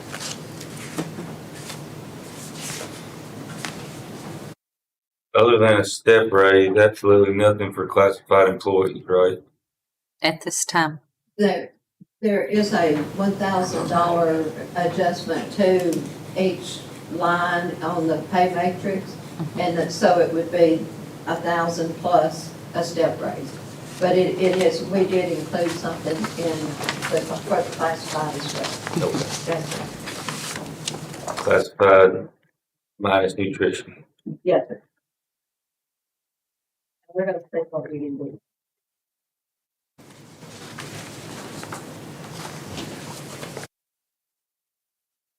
Any other specific questions? Well, this adjustment in the teacher line is those unfilled positions. I think my concern last week was that we're bathrooms on the end. They still work around it. Know that we always do what we have to do. And I think the target of having 35 teachers full time in a classroom is always going to be a focus, and that will probably fall more into the plan discussion time. I don't want the budget to create something that will encourage those vacancies to continue. That may be more of an administrative discussion than a budgetary, but by removing those, we're not creating that aspect. I'm walking down a big old bush on that. Well, by cutting those 12 unfilled positions, we're not taking the ones that we couldn't fill last year. It is always our goal to have certified people in the classroom. And I realize this to go. But we cannot produce those people, I agree. okay? We do put money in the budget in case we find that person and we can hire them at whatever time in the year that we can to fill that. And that's why I always put a little extra in that line item. There is a little extra in that line item, but I have pretty much put it to the bare bone about that. So this year, whenever, and a lot of times we do not know anything until enrollment is done. Sure. 2 weeks out sometimes. And we never know what those numbers are going to be. So we may be back to the board in August saying, we've had to hire 5 more teachers because of our enrollment. And so, while yes, she has the authority to hire those people, but put you on notice that there's possibly going to be a budget amendment in that line item simply because we've had to hire more teachers. So, and you answered my question. We're not taking those slots away that were unfilled. We're taking the margin of population growth that might have to come back. And I get that, and I appreciate that answer. I think probably that even led into, and I said it last week, I'll say it again, that we must become focused on, we have a lot of auxiliary positions that enhance the teaching experience, and I appreciate those. When it comes down to having the classroom, we might have to vacate the ones that don't have students to fill the classrooms and then come back and fill those no matter time. We're not alleviate that opportunity to do that. Right. And it gives us an opportunity to look very specifically at what we have and how we can move people. Plus, it helps me to relate the message to you. You're going to know specifically our needs. And I fully believe that too. There's a transition for all of us, and we are looking at a lot of this in rearview mirror, and it gives you a little bit of caution as always to because it's a transition for all of us. It's a change for all of us. So letting the intent be known, we know a budget is a longer, depending on what we have now. It can change with 500 kids. It can change with 100. That's always going to be there. But as long as the intent is there, then we have to just go with it. Mr. Underwood? I strongly agree with what Mr. Haley says about filling our classrooms, but I have a question. Yes. We've got this grow your own that we talked about, and it sounds to me like that we've got this grow your own that is really helping us on the elementary side. Do we have any of the grow your own are going to be able to help us on the high school side? You know, we've tried that. What happens is you already have to have a degree to be a part of a grow your own at the secondary level. Is so specialized.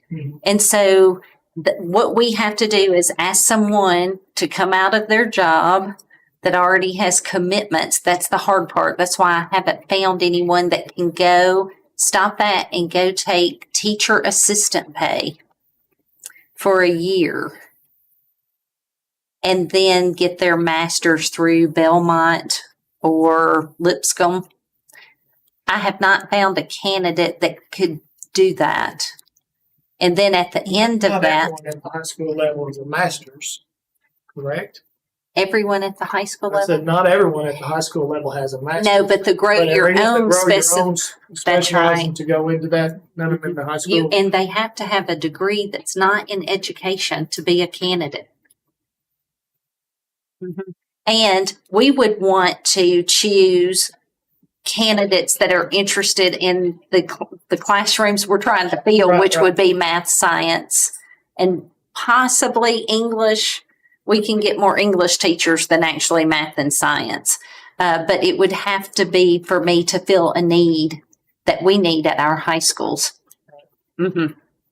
It's just harder to fill and harder to do. And it's very specialized. We're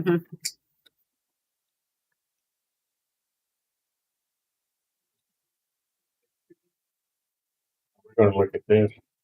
We can, yes. Do we want to take a 5-minute recess? Yeah. Okay. Hope I'm not overloading.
Okay, back to budget discussion.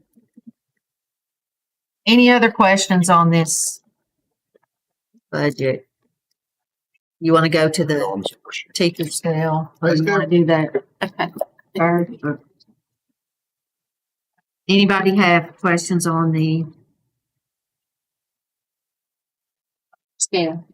Thank you for the work. Mm-hmm. No, it's been a lot. That is a lot. Understood.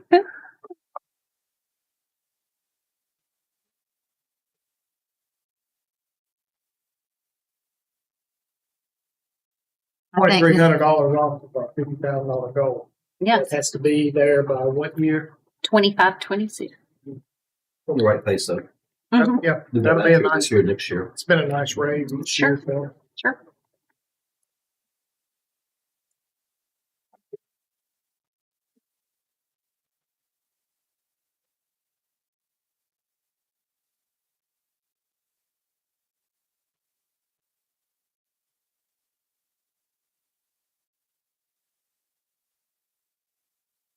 any other questions on the pay scales? It's right too. Thank you for putting the raises in there.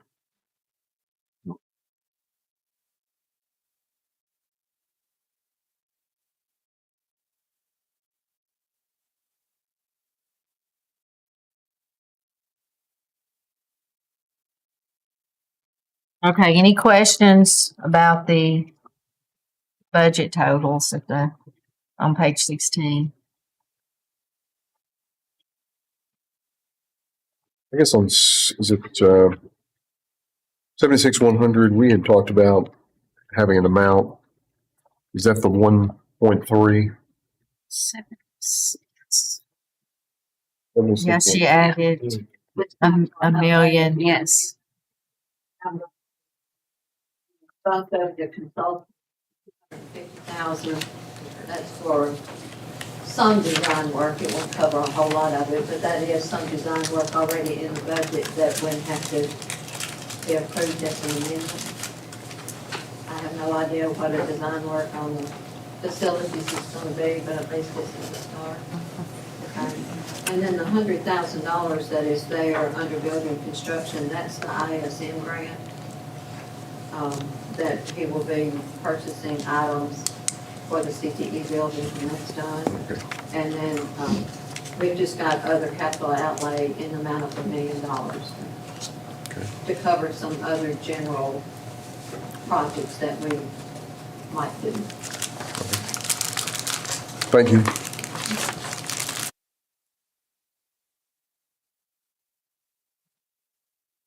Make a motion, we approve the proposed budget for 24-25 as presented.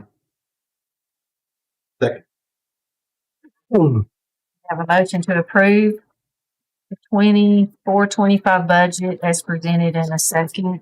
Any other discussion? Is there anything else that you've changed since our last meeting? Some That I changed. other than the Yes, the name of, instead of chief academic officer to assistant director of schools. I'm sorry, on this budget. You know, On we this kind of went over budget? this budget and we had it tied down pretty good. I just want to know what the changes are since we've looked at it. We just got this tonight and I just like to go through that right quick. If there's Sure. anything that has been changed over the work session that we had. I don't have my other. Yeah, the items that These she right talked here? about. On those, Yes. that's the only thing. A Yes. few of And a the few one of thing the that we put in- insurance changed just because the positions changed. Mhm. So you'll see medical insurance go down and Social Security in a few of them. I know we talked about a lot of different things when it came to that capital outlay. I want to make sure there wasn't anything. We talked about, didn't we talk about a couple million in that? That's why, Mr. Underwood, that's why I'd asked, because I knew you Right. talked about 2 or 3, but I think to meet our budget. We put Budgetary. one to make the Anything budget. else is what- Mm-mm. No, Sure. At the same time, if that resolution passes, we can absorb some of that stuff into there also, and it should really help out a lot.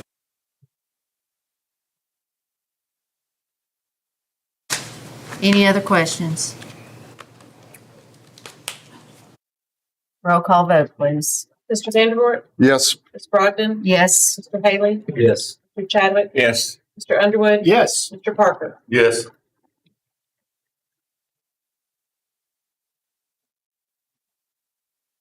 So now it's Okay. on. Okay. So it's on to present to the county commission, or down to county commission, right? So- Okay, the next item is under maintenance. Madam Chair, move to suspend.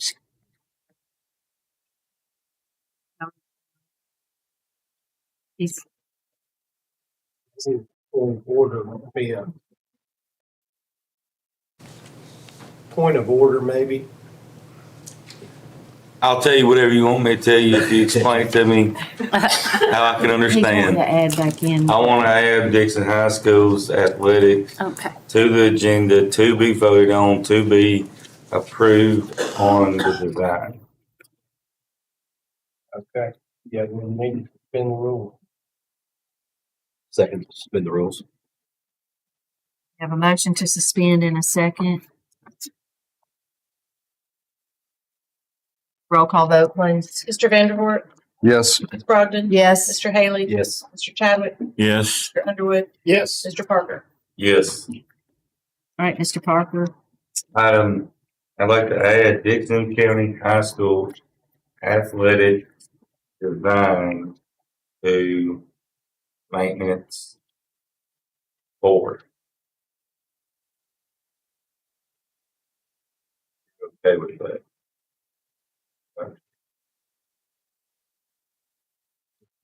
You'll change that motion to, get some pricing on some design fee for the exterior complex at the Grand High School. Second that. It expands the whole complex is what it does. That's what I'd like to add for discussion.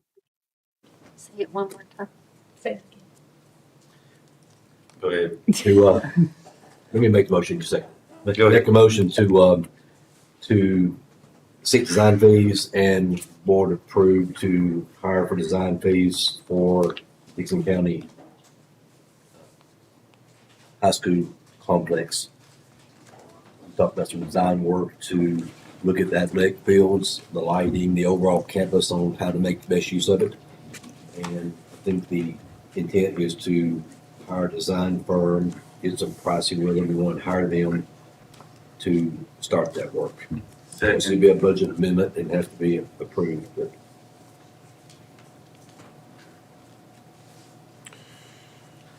I guess the question is, we just did a resolution, send that on. Or we get a little bit of the cart before the horse. When we can let them consider that, if they're going to agree to that, then it makes sense then to proceed with it. I think we're potentially amending the budget and doing a lot of things before we would need to, but maybe I'm thinking incorrectly. I just want to move forward. I don't want to wait on, guys, we got to do this, and this is why I want to add the agenda for discussion. We got to do it our part. Moving the money's their part. We have the money, it's our money. And if we vote to spend it on Dickson County High School athletics, then that's, we've done our job. If they refuse to move the money, then we can move on to our next project and people can start calling them. And not us. And not say, what are y'all doing with y'all's money? We're trying to build y'all an athletic facility. We're trying to do this. We did our part. Even if we paid design fees, if we paid the money to have this looked at. We did all that we can do. We want to spend the school's money on the children. And at that point, they can move it or not. And whatever it is, we'll move on from there. But they're not going to vote to the end of this next month. Then we'll come back and say, maybe, and we won't even get our design fees for 4 months. Ms. Barger, Yes. I absolutely appreciate your energy because I've had it for 2 years. So, but that being said, I guess what I'm saying is it just makes sense to me to let the resolution take its course and see what they're going to approve it. And hopefully they will. I think then we'll know if we should go forward and spend however many hundreds of thousands of dollars potentially to do a design for an athletic facility. That's just my thoughts. I agree with both of you, but I do like the fact that we go ahead and take a vote to hire a design firm.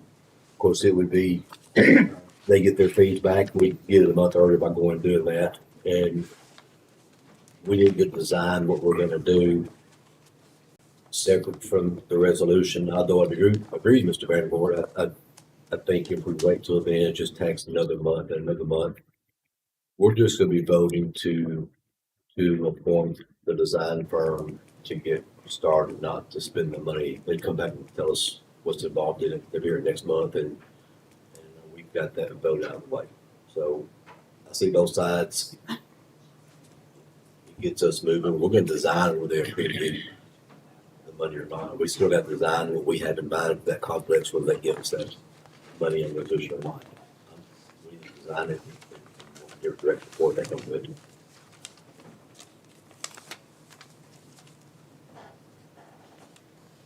Just a point of clarification from me. Is the amendment to amend the budget? Because that's what we suspended the rules for, so I guess we'd have to have a number if we're amending the budget. I would think, because you just approved the budget based on these numbers, so you'd have to add a number to the budget to. What about Well, this year's money? Yeah, he's talking about coming out of this before June money, which we still would have to get an amendment, but it wouldn't affect the 24, 25. No. But there needs to be a number. Before you can do an amendment. I think his question is, do we need to approve for the design to start, to get a number for what the design would be? What is the first step to get that started? I would think it would be to say that you want Long Cook Martin or whomever to design this, and what is that cost going to be? I think that's where That's- you want to go. That's where we're going. Yes. Then that number would be incorporated whenever you see the amendments next month in the consultant line item. To go to the county commission then in June for approval of our amendment. On this year's budget. Yeah, on this year. on That's the intent of doing it FY24. tonight, to go in and appoint them to do it, to get the fees to bring back so we can do it on this year's budget. Yes, there's my intent, yes. That I can understand. Yeah, because that's you're- my intent. Maybe I can't say it right, but You're wanting And I to, made it worse. yeah. you're wanting to engage them to get, and then we'll know if we're going to move forward. with the Yeah, I project. feel like we'll be 2 months ahead. We will be. Maybe, hopefully. Yeah. As long as, yeah. Okay, did you get all that? I got it. You know, Miss Collins and three girls that was sitting up here, they was keeping, I mean, I don't know how good your minutes was. I watched one of them turn the page twice. I think they could have kept up with all that. I'll go talk to her. So just for clarity, is the motion to engage Lyle Cook Martin to give us some idea about a design and a design fee and present it for May? Is that the motion? You as a motion. Yeah, the most. You're fine. That's fine. Yep. For Dickson County High School complex, yeah. Not, yeah. You said athletics and speech. Complex. It's all encompassing. It's all going to play together. It's outside the property. It's how we're going to best use the property, and that's what they're going to design, not a football field, but an outside complex. We need to second that. We got it. Mr. Haley made the motion and you seconded. Perfect. I've got a question. Okay. So we're deciding on a firm that does block and Martin, is that what they do? And when, so our thinking is we'll already have this money approved, be able to pay them by the time it's ready. Where's the money coming from for that? They're gonna tell us how much it would be, and then we would have to take it before the county commission as an amendment to approve that amount out of the current budget. I see. Okay. Thank you. Any other questions? Roll call vote. Mr. Vanderboort, Yes. Ms. Brogdon, Yes. Mr. Haley, Yes. Mr. Chadwick, Yes. Mr. Underwood, Yes. Mr. Parker. Yes. Motion to return to regular session. Motion to return to regular session in a second. Roll call vote, please. Mr. Vanderboort, Yes. Ms. Brogdon, Yes. Mr. Haley, Yes. Mr. Chadwick, Yes. Mr. Underwood, Yes. Mr. Parker. Yes. Okay, under maintenance, you have a handout. We had discussed playground equipment for our elementary schools, and one of the conversations that brought that to fruition was not having our elementary schools take money out of their fundraisers to purchase large equipment such as this. So I do want to make a correction. We are needing to approve 2 of these playground structures for Stuart Burns Elementary School, 1 for Oakmont Elementary School, and 1 for Charlotte Elementary School. I had put Centennial on the agenda and it should have been Oakmont. They are at $52,919 each, which would bring the total to $211,676 for 4. If we approve that now, they would be ready for school, installed, ready for students when school started in the fall. That price includes installation. Yes. Yes. I'll go with one. One. Okay. Okay. 1. Okay. We know for sure it's to do one. Okay. The other 4 of them is a large task. Tell me what we're doing to it, Stuart Burns, please. One on the kindergarten playground is just, it's got to be removed. And they have limited stuff on the back and it's pretty old and pretty rugged and she'd ask for an extra one out there. So, Oakmont, or has an existing, we're adding to that. Adding one to that. Well, I think it's more than that. We removed a wooden structure up there sometime last year that was pretty rough, so pull one piece out. It has not been replaced. So there is some existing equipment there to go with this addition. Thank you, that's clear. There's that. And then installation wise, it's just mulch. What is it placed on? Is that part of it? It says and installation included. Right, but I'm Right sorry, I'm here. just saying, what is it underneath it? I guess. I think it's mulch. Mulch, okay, that's what I'm asking. I'm sorry. Yeah, that's what I'm asking. So that's not a huge expense. And our daycare facilities help that. Right.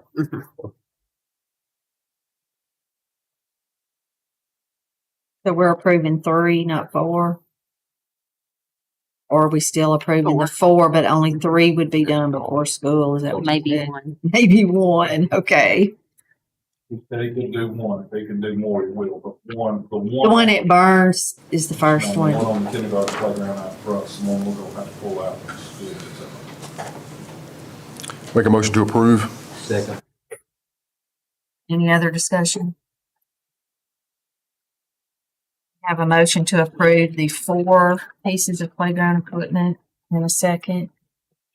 Roll call vote, please. Mr. Vanderboort, Yes? Ms. Brogdon, Yes. Mr. Haley, Yes. Mr. Chadwick, Yes. Mr. Underwood, Yes. Mr. Parker. Yes. And the next item is the elevator at Centennial. we would need to approve the elevator repairs and upgrades. And that cost comes to $105,000, $831.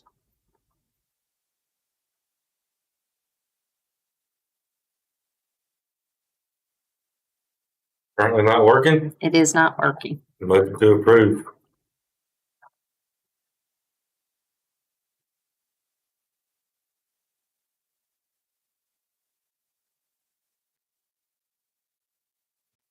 Second, I can't talk about the second question. We have a motion to approve in a second for the elevator repairs at Centennial. Okay. But- Yes. Second, that's the question. I need to know a little bit more. That seems, what we're doing for $105,000 for a two-story elevator, is that not buy a new one? What am I missing?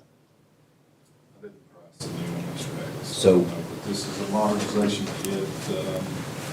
The controls are down. The elevator has been out for, I don't know, it's been 2 months, 3 months maybe. I didn't bring that date with me. So it's something in the controls, but the whole modernization kit, as you can see on page, I believe it was 2 and 3, it brings a lot of other pieces with that in that. I didn't get down there. So it's more than just the repairs, updating, upgrading it. Yeah, I see some, I mean, I don't think it's gonna look like it, I think it's gonna look just like an elevator, I see some guards and some covers and switches, but the main problem with it is not the elevator box, it's the controls that sit in the opposite room.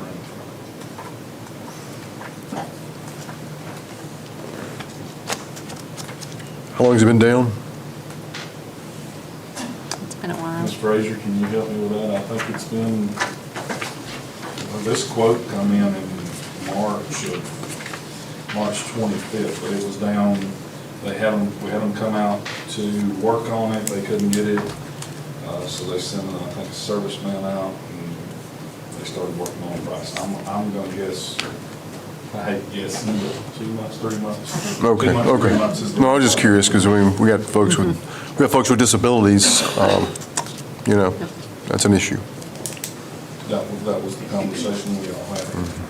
They can't get parts to fix that, they're gonna have to do a kit of That's what they're stuff. telling me. I can't go through the control circuit and that thing, that's out, that's out of my league on the control circuit. What company do we use for that? This is TKE, which used to be the old Nashville machine, I think it was. This is the same company that does our regular inspections of our elevators and does already do any maintenance work that we may need on our elevators. It's gonna be modernized, it's gonna be up to date, ready to go for a long time at that That's price. what it sounds like. High price for an elevator repair. More than $6,000 just in labor. It's showing 12-week lead time. I said they would try to rush that up, and they give special consideration to schools and hospitals, is what they said. And I don't know if you mentioned that, I think that is a Sourcewell price as well. I didn't mention that. All right, thank you. Any other questions? Roll call vote, please. Mr. Vanderwood, Yes. Ms. Brogdon, Yes. Mr. Haley, Yes. Mr. Chadwick, Yes. Mr. Underwood, Yes. Mr. Parker. Yes.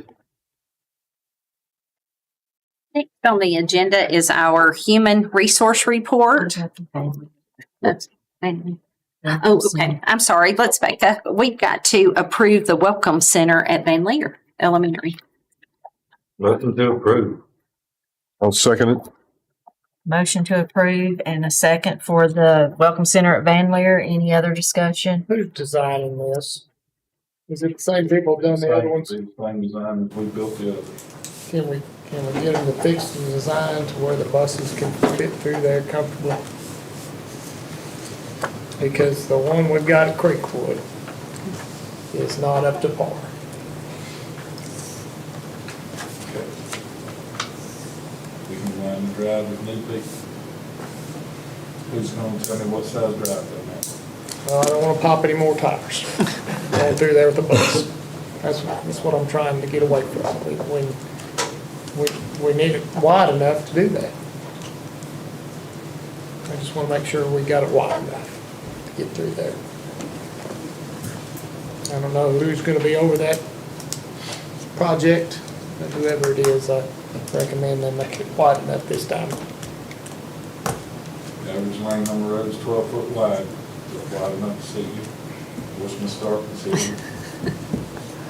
I think the building being out by it makes it close. I looked at one Creekwood, you're probably a little more at 15, because that building's right on it, and I think that's. Another thing is it's on a curve.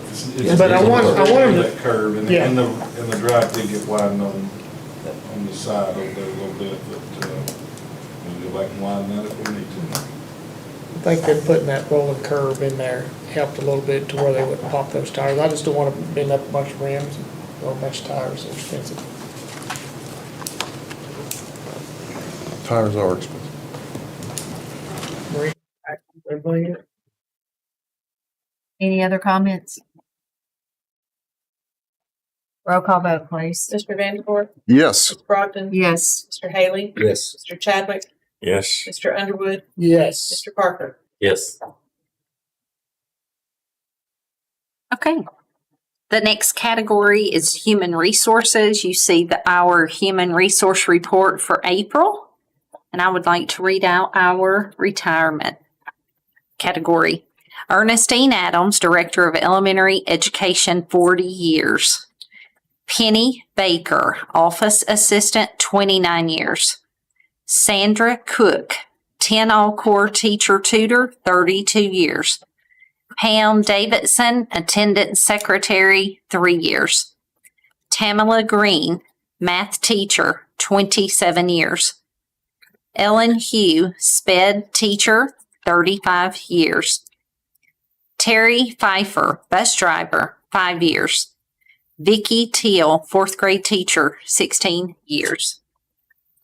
We want to congratulate all of them and we really appreciate their service.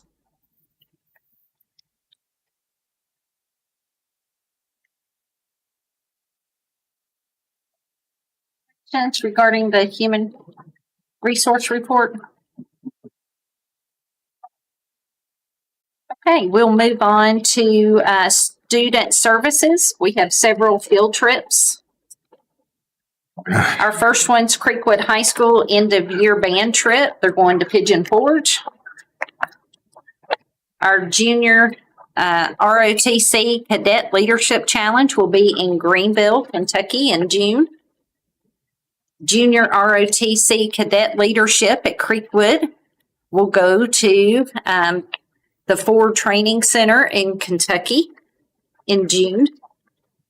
Creekwood High School Summer Basketball Team will go to Houston County High School in June. Dickson County High School Dance Team will attend the UDA camp at Tennessee Tech in June. Creekwood Summer Basketball Team camp at Ravenwood High School in June. The Creekwood volleyball team will go to Ole Miss University for camp in July. Dickson County High School FFA Leadership Camp in Sparktown Road, Dole, Tennessee, Agriculture, July. And Creekwood High School Cheerleading Camp, Tennessee Tech, July 9th through the 12th. And Creekwood Volleyball Tournament in Hoover, Alabama in August. They're getting a head start on that.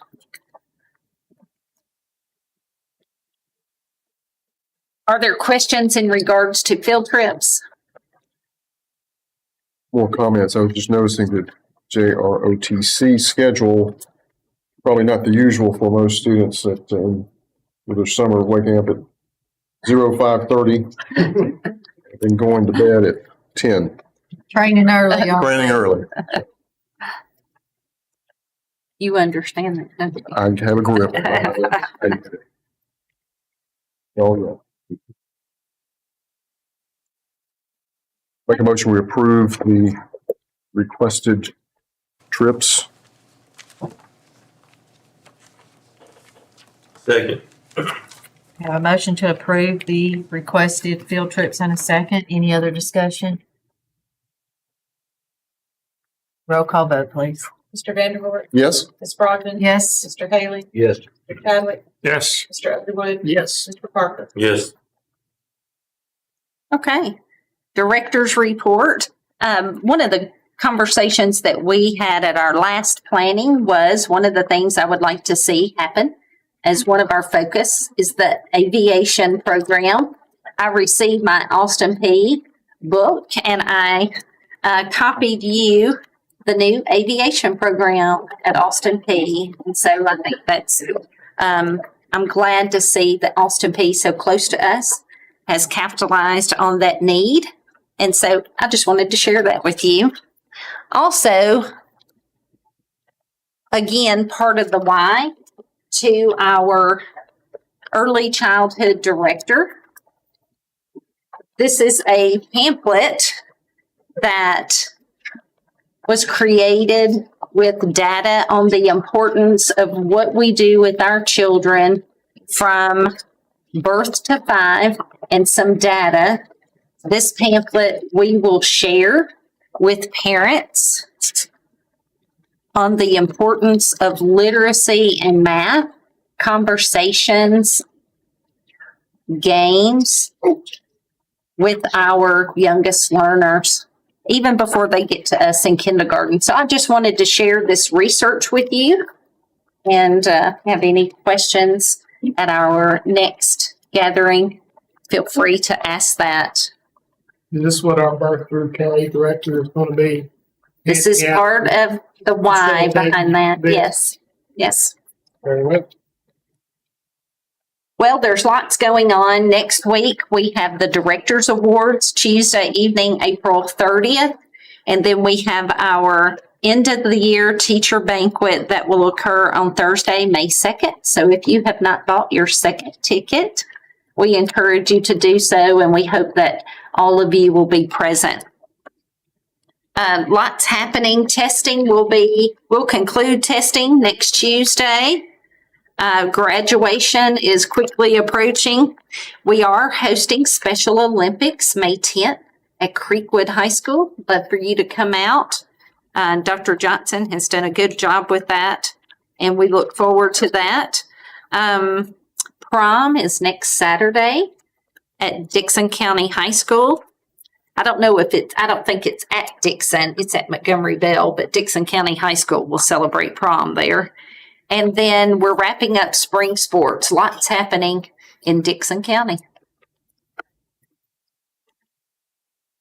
General comments, other things? You said the Special Olympics. May 10th at Creekwood High School. Dr. Sullivan, thank you for Yes, sir. this work on early childhood director scenario. Thank you. Birth. I think it's important. I do too. I think it's Thank you. very important. Thank you for taking that initiative.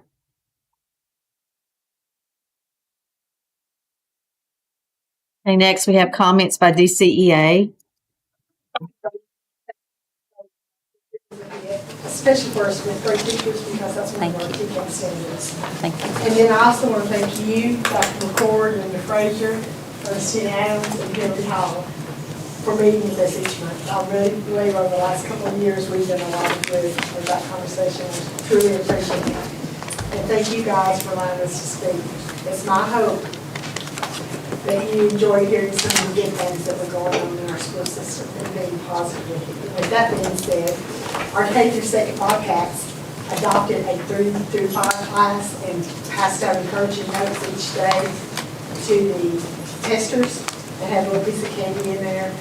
It made, I'm teach 5th grade, it made the 5th grade day. They had a smile on their face before we started testing. And then I just hope that this communication will continue next year, and I appreciate you allowing DCA to speak each month. I think that helps you see what good is going on, and I appreciate your time. We appreciate you. Well, We appreciate you. Thank you. Thank you, Ms. Madden. Comments by board members? Got any, Aaron? Well, I know, thank you, Ms. Frazier. I know definitely hard work getting that budget cut down, Dr. Sutherland.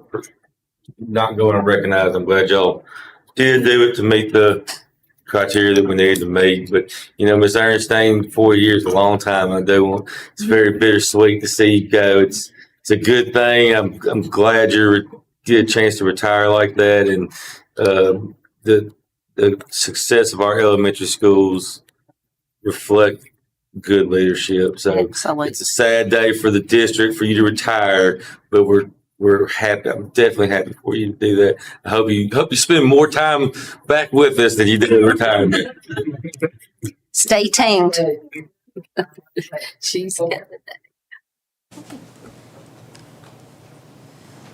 Thank you, Mr. Carter.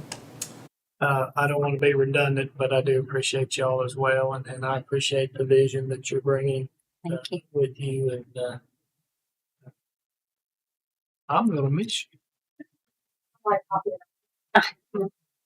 Miss Ernestine, I'm not sure that 40 years is right. I can't tell by looking at you. I can't tell by looking at you that you've got 40 years under you, but I'll tell you. Started really young. She must have started when she was about 3. That's about the only thing I can. Been here a long time. I've seen her. You teach her? No. But I appreciate the information. welcome. It's appreciate it. Thank you. Appreciate you. Thank you.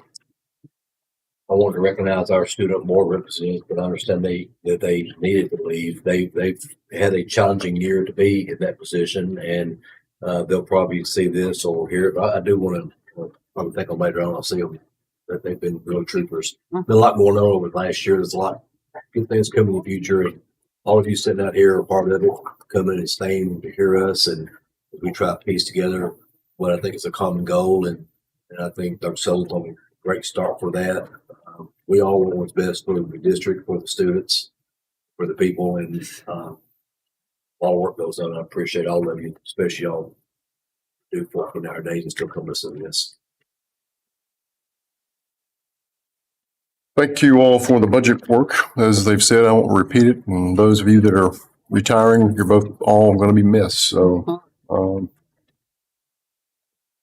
I would ask, a new law that got passed, this arming teacher law, I assume the governor's going to sign. I think we need to take maybe a work session at least, put that on the agenda and decide what the school board stance is going to be on that and a policy. So I'd ask that be added. Other than that, thank you all for your work.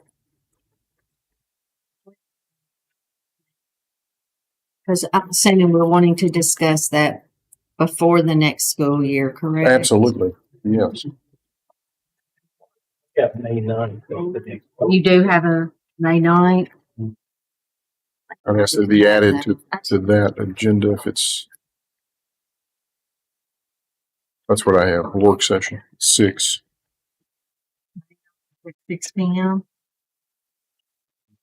I didn't know they told me to. We might have local law enforcement represented here as well, if we're going to discuss that. Got one. That's part of the criteria, I think. Right. Sheriff, and the chief, maybe. Did that fall under the executive session? Or security would not. Not Why would not it on be the different? not on the policy portion of that. On the details, if you